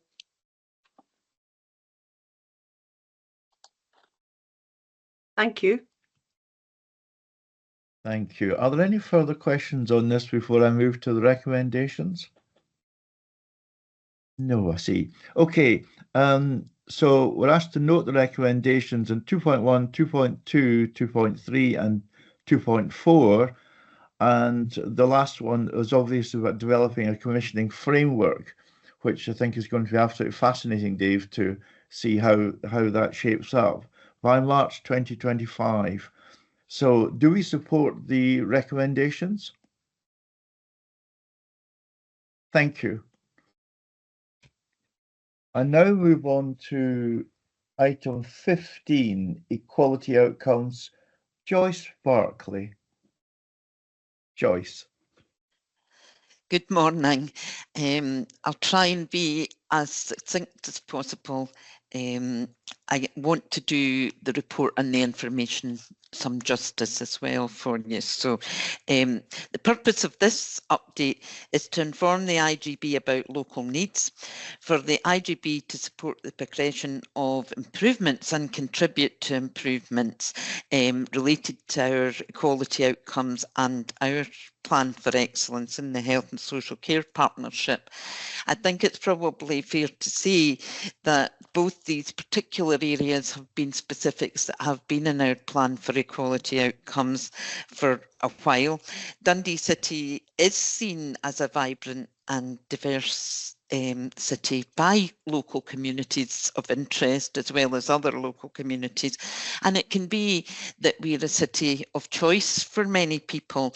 The Scottish Census noted us as one of the highest areas in terms of transgender and non-binary people at 0.91% of the adult population. So I think that's interesting in itself. So the main focus on equality outcomes are outcome 2, which is about listening, hearing and learning what matters to people from a variety of groups. And this particular one is transgender, and equality outcome 4 about an improved culture in the workforce with a focus on race. And I think probably that zero tolerance approach is one of our aims for excellence in terms of race discrimination. So that's part of the aspirations, and we will try to get there as much as we can. I've had the privilege of engagement with transgender people locally alongside Siobhan Toland, who supported me to find out more about this community, and I have really enjoyed that closer working relationship with one of our IJB members. And I think what I would say to anybody, and it's not that I have no experience of those working relationships with the IJB members, but that I am quite happy and open if anybody wants to query any of the work that I'm doing for folks to get involved, get in touch, even if it's just for discussions and explanations. So the main areas that trans people highlighted to us that were gaps and unmet needs were for support and advice for this particular group, and you'll know by press results it seems to be an ever-changing picture of support for people, and very hard for folks to actually grasp what the real situation is for things like pathways to gender identity clinics, etc. There was a lot of desire for helping people to learn to be able to work in a non-discriminatory way, whatever the issue. And in those terms, folks are keen to enable learning for specific parts of the workforce for the IJB itself. We also have to, within our services, address our recording systems, and you know, when people tell us about their name change and gender change, find ways of ensuring that all health and social care and both of our partner agencies are recording that information consistently, and people aren't sort of 10 years later getting a letter that actually calls them the name that they've moved on from or the gender that they've moved on from.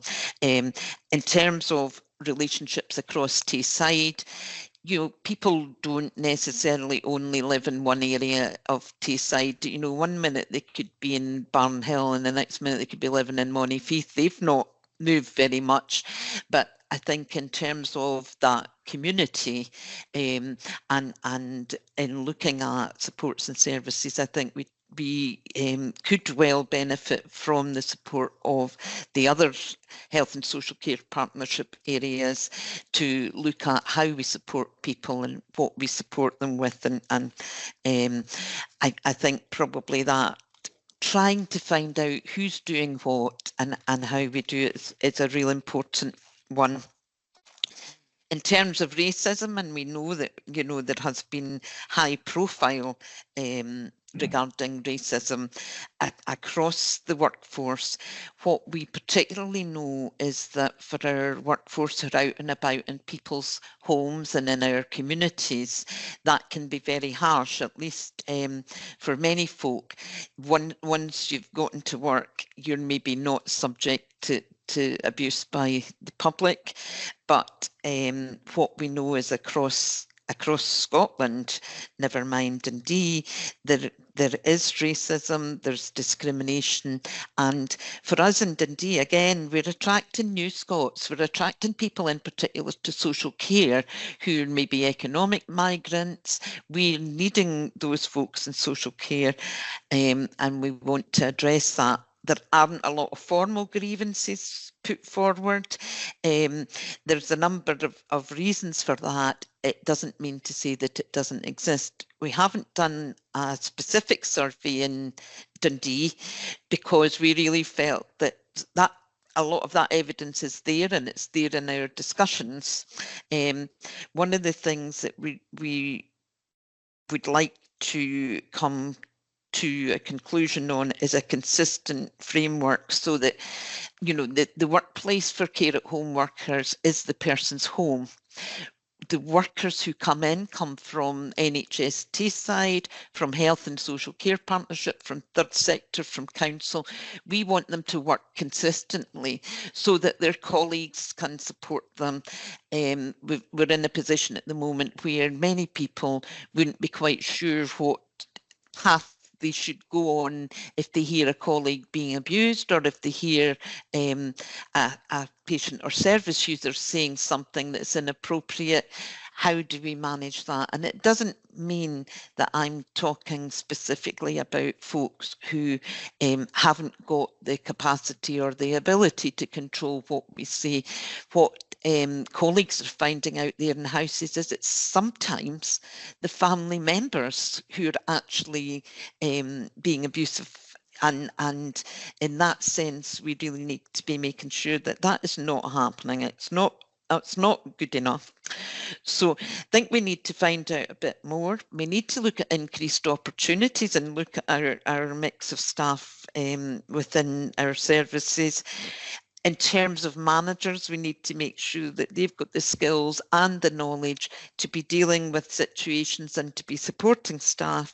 Again, evidence from elsewhere is that often line managers are kind of going, no, I don't know what I'm meant to do with this. You've come and told me about it, and kind of seeking ways to deal with it. So a consistent approach across all our services would be welcomed, and we're proposing that we have a working group, particularly around care at home, to look at how we manage that. Thank you. Thank you so much, Joyce. I noticed that, I just pick up what Dorothy had said earlier about 4.2 is a plan for excellence. So is this one of our terms, or is the guidance coming from elsewhere? Maybe that's a point that you maybe just answered just now, Joyce. So for me, and I was part of helping construct that plan and take people's views in, and it was aspirational. We knew that there was that curiosity about, well, you know, what are you meaning by excellence, and you know, is it really a SMART objective? What we thought we couldn't have was a plan to be not so very good or just good enough, or, you know, so it was about that aspiration, and without the aspiration, will you ever get there? It is a 10-year plan, Dorothy, and I think, you know, there's early intervention and prevention stuff that's about that. And really what I would say in both these areas, if we manage to do well with that, then again, mental health services, Hope Point, getting people out of hospital because we're able to accommodate our workforce, they're all really important ways of achieving our goals. So that's what I would say anyway. I do like pushing the envelope, I really do. Kenlyn. Yeah, thanks. Very, very interesting report, and I particularly appreciate the work that's been done by yourself, Joyce, and by my colleague Siobhan Toland into equality outcome 2 engagement with trans people.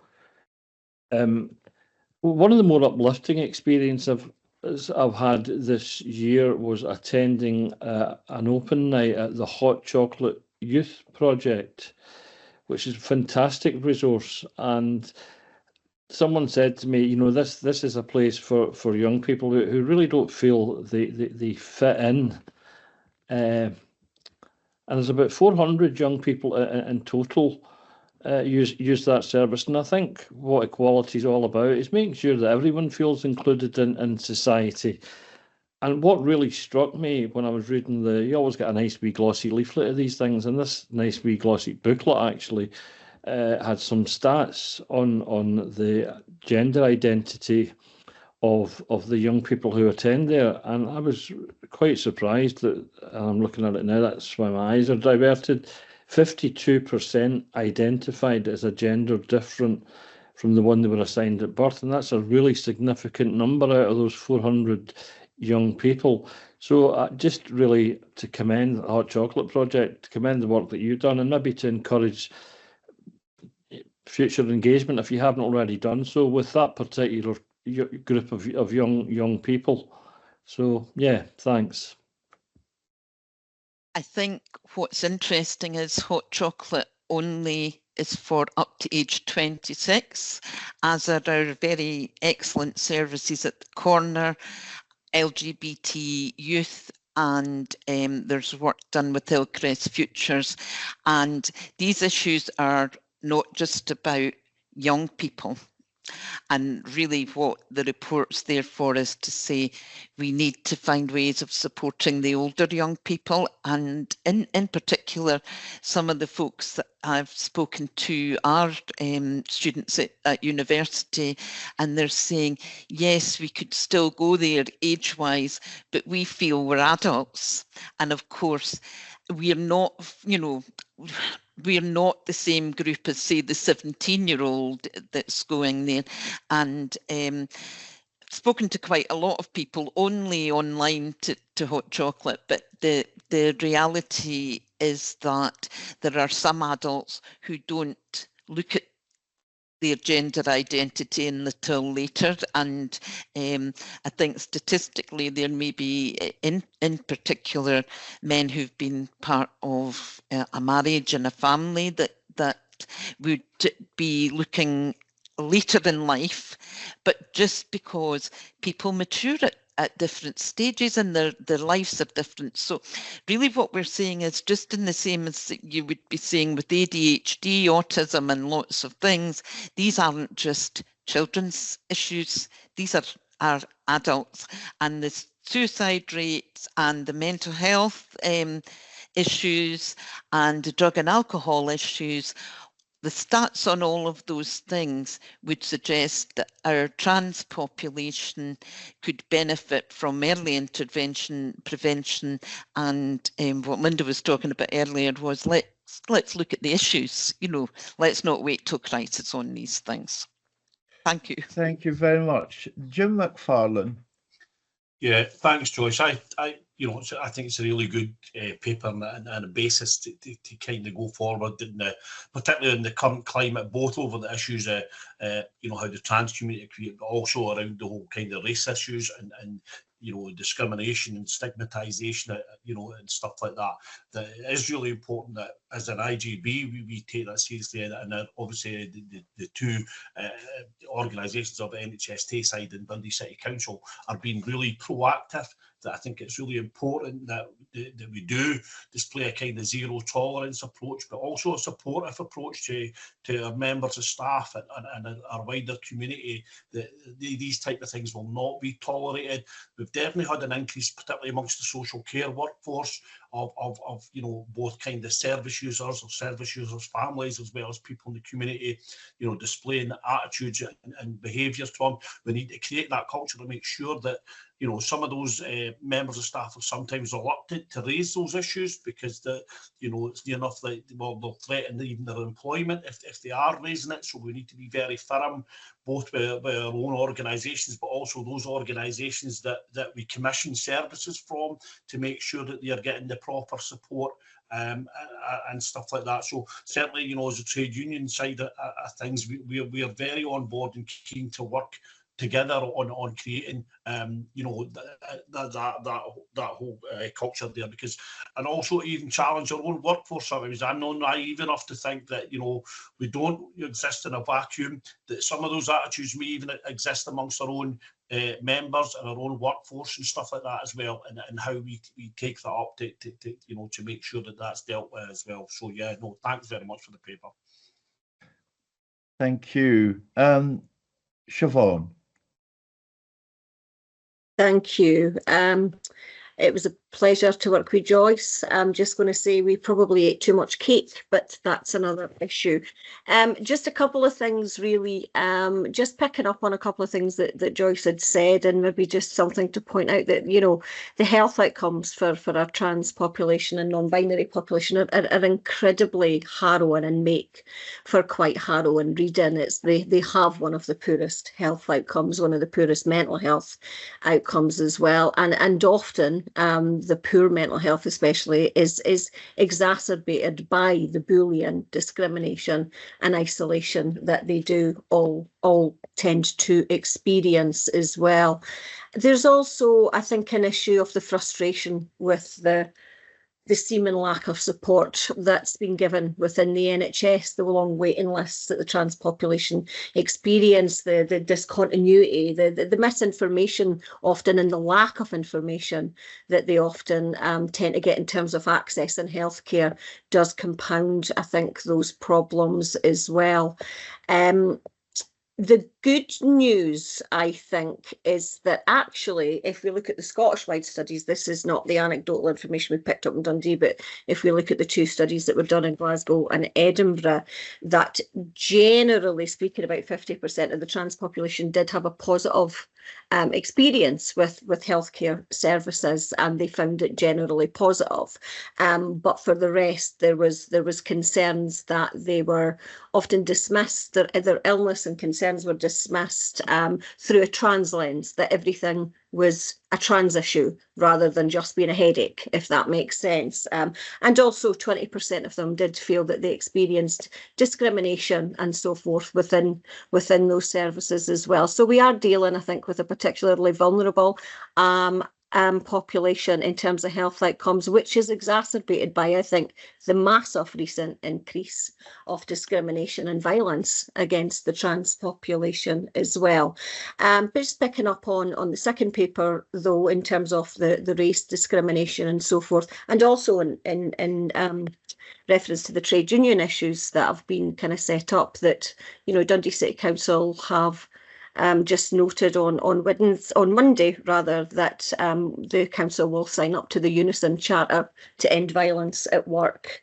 And that would be something that maybe the NHS might think about doing as well within Dundee or Tayside and across the board also, because as we note, we have kind of people as patients, but we also have people within the workforce as well, and discrimination and violence and abuse are always higher amongst our kind of BAME population as well as our female population and the LGBT population as well. And if we demean the experiences of violence and abuse that people experience, then we do them a disservice, and we push those experiences as if they're not real or not deserving of the severity that they have. So just a couple of issues. So thanks for Joyce for allowing me to work with her, but also thank for the papers that have come forward. And I do think that it is a start of a process, and then we can kind of try and find ways to kind of make that equality more embedded within the service. Thank you very much, Siobhan. Yeah, it's a really good paper. Could I just ask a few more questions? I see, Jim, is that a legacy hand or a new hand? Oh, right. Thank you. Yeah, that was an. That's okay. It's concerning the Equality and Human Rights Workforce Learning Network and its expansion, and how that would inform the Strategic Planning Advisory Group and strategic planning itself. I take it that's quite a strong link. And the other thing is that would this report be the basis for our reporting around our equality duties to the EHRC, and is that a separate report? And I'll come to the race equality question in a second. If you take those two first. Okay, I'll take the reporting to the equality duties, and we're due to have a progress report by end of April 2025, and you will receive that at IJB. So our mainstreaming duties progress report will be 2025, and then another 2 years we'll be setting new equality outcomes. So the reality is this is just to make sure IJB are informed about what's going on before that report is compiled, but also just to completely raise your awareness about where our responsibilities lie in these matters as a health and social care partnership and IJB. So it's not the progress report, and there will be a progress report. In terms of the Equality and Human Rights Learning Network, it's been something that's been going, well, maybe 3 years or something now. It varies in its attendance and commitment. It has been a mainly online one, as you would, well, it was through COVID, so it has been maybe a bit longer than that, and is entirely voluntary. So our contracted providers, our colleagues across social care are all invited to come. Sometimes it's a better attendance than others. One of my concerns is actually that people are working so hard that they don't have the same opportunities to spend time learning as they would, and you know, and what they choose to learn may differ within that. So sometimes we have a better attendance than others, but we had agreed that we would try and meet face to face at least once a year, and we had a very successful session in terms of commitment that looked at LGBT issues, that looked at a report about dementia care for people who identified as LGBT, and a report from Glasgow informed that. So we looked at a variety of reports, and the colleagues who came along to that, I mean, we are talking under 10 people, but they were very enthusiastic on the anti-discrimination work. Some, you know, one of the members who was social work trained, who's gone on to be an NHS employee actually, was talking about her experience in households as a children and families social worker, and was saying that any diversity and difference, sometimes families can become very angry, especially if it's a challenging situation. So they were very keen to be moving on issues of discrimination, and I think that's what I would be looking for, are people who want to move those issues and looking at how we can do it. And there's a fair amount of advice across the country that we can start following. Okay, and my final question is about race discrimination in the workforce. There's increasing discussion amongst HR workers around that race discrimination in the workplace is a health and safety issue. But I was interested that I was looking for some of that language within the paper, and I wondered if that is likely to be aired and raised and progressed or not, because obviously other areas around staff governance would deal with that. But I am interested to know what the thinking is around your work in that regard.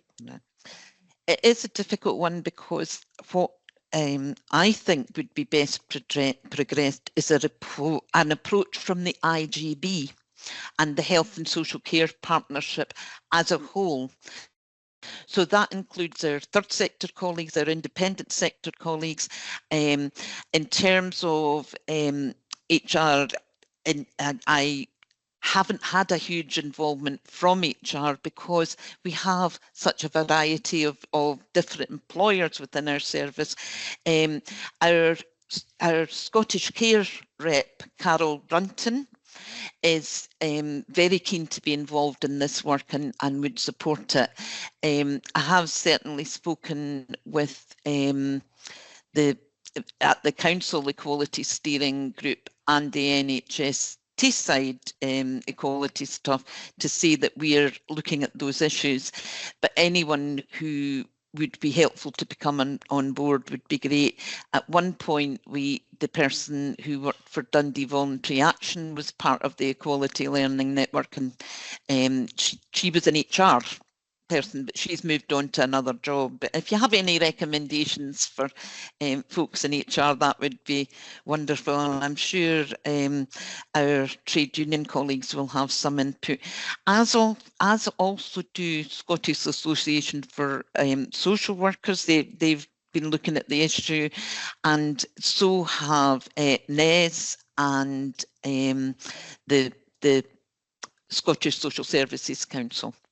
Thank you very much indeed. Dave, do you want to make final comment on this? Just very briefly, and thanks, Joyce, for the response. I think so. I think from an IJB perspective, there's something about we don't, as an IJB, we don't employ directly any staff, apart from the chief officer and the chief finance officer, but nobody cares about them. But I think in terms of the in terms of the influence that we have, I think we'll take that away in terms of that kind of focus that you mentioned back into our partner bodies for a wider discussion. So as you say, there's a number of different fora we can use that, we can go down that route. So we'll take that away. Thank you so much indeed, and thank you, Joyce. I'm going to move to the recommendations 2.1, 2.2, and 2.3. Do we support these recommendations? Thank you. That means we can now move to the annual performance report, and that's being led by Lindsay Webster. Bob, sorry, can I just come in very briefly before we start, because I'm conscious we've lost a lot of members, given we've kind of run over time. So I thought happy I think if Lindsay can do an introduction, kind of some overview. I'm also suggesting maybe, I know you'll not be there, Bob, but I think if we put this on the park agenda as well, so we can have an opportunity for a kind of fuller discussion might be helpful. It's a mighty document, I have to say. Yeah. So over to you, Lindsay. Great stuff. Thank you very much. So there's a statutory duty on IJBs to publish an annual performance report by the 31st of July each year. So therefore, due to that timescale, we have had to refer to the IJB scheme of delegation process regarding urgent matters to secure approval prior to the publication. The annual performance report was published on the partnership website on the 26th of July 2024. So in advance of that, the Chief Officer, in consultation with the Chair, Vice Chair, Chief Finance Officer, Clerk and Standards Officer, approved the report on behalf of the IJB. Therefore, the APR is coming to the IJB for information only at this stage. So we have, in terms of the content and the layout of the annual report, we have a legislative framework to comply with, which is actually quite prescriptive about the contents contained in the annual performance report. And it's also our aim to make the report accessible to the public, but also present in a fair way what has gone well across the partnership, where there are where are there priorities for further work and improvement, to make it a rounded story and message that we give to the public. So therefore, there's a lot of qualitative information, quotes, case studies, images to try and bring some of that information to life.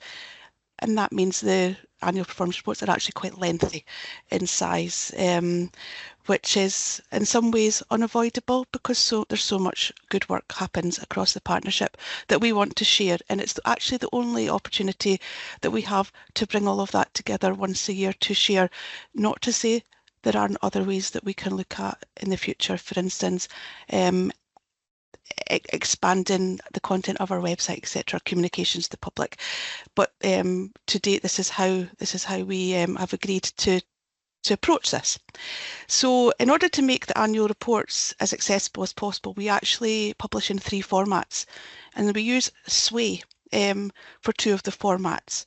So we have a format for smartphone users, one for PC users, and both using Sway. And we also have a PDF flat file, which can be printed or translated as required. And those 3 flat files are contained in the appendices, and within these, and also the cover paper, there are links to the Sway versions. So we have 3 editions of the report which we've published, and each of these 3 editions are available in these 3 formats.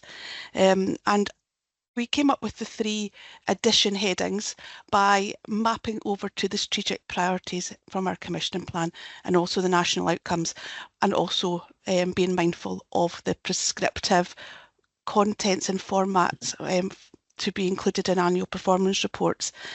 So we have the first one, performance, finance, workforce and governance. The second one, reducing inequalities, supporting self-care and ensuring services are open door. And the third one, planning and working together. So the final recommendation from the cover paper is to explain, well, I'd like to explain why that is. While there is a statutory or legislative requirement for us to publish our annual performance report by the 31st of July, Scottish Government can't actually provide the national financial year data to be included in annual performance reports within their own timescale. Therefore, they do provide calendar year data.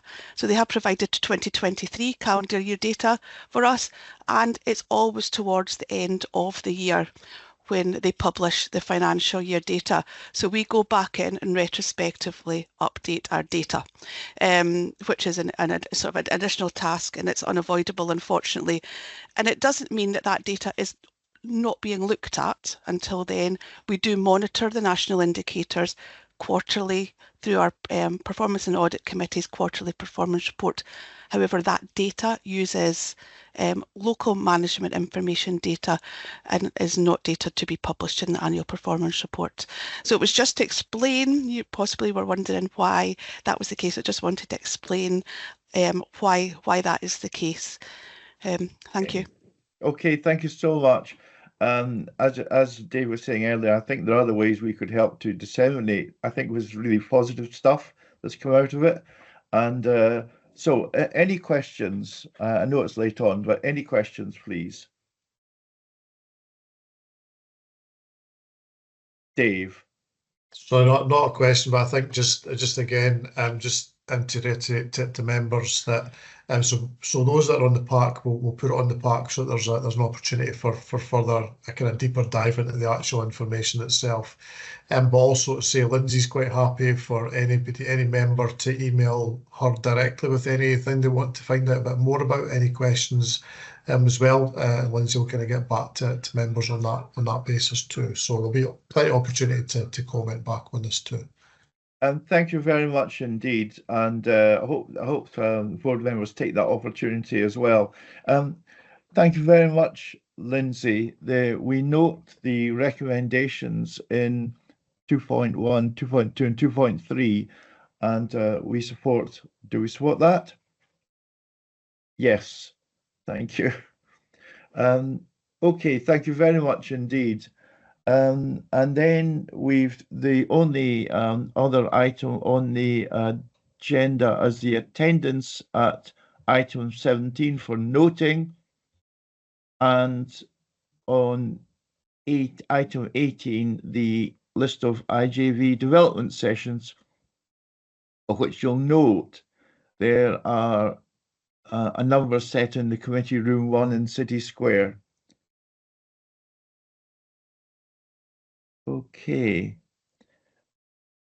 Unless there are any further questions to that, the date of the next meeting is the 23rd of October. And I look forward to seeing you then.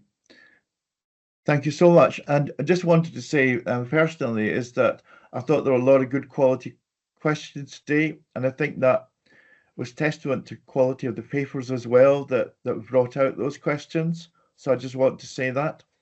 And thank you again. And I look forward to seeing you at the next development session. Thank you so much indeed. And Dave and Ken, if you've got a moment, just quickly, if we could just finish off just after the meeting. Thank you. Thank you.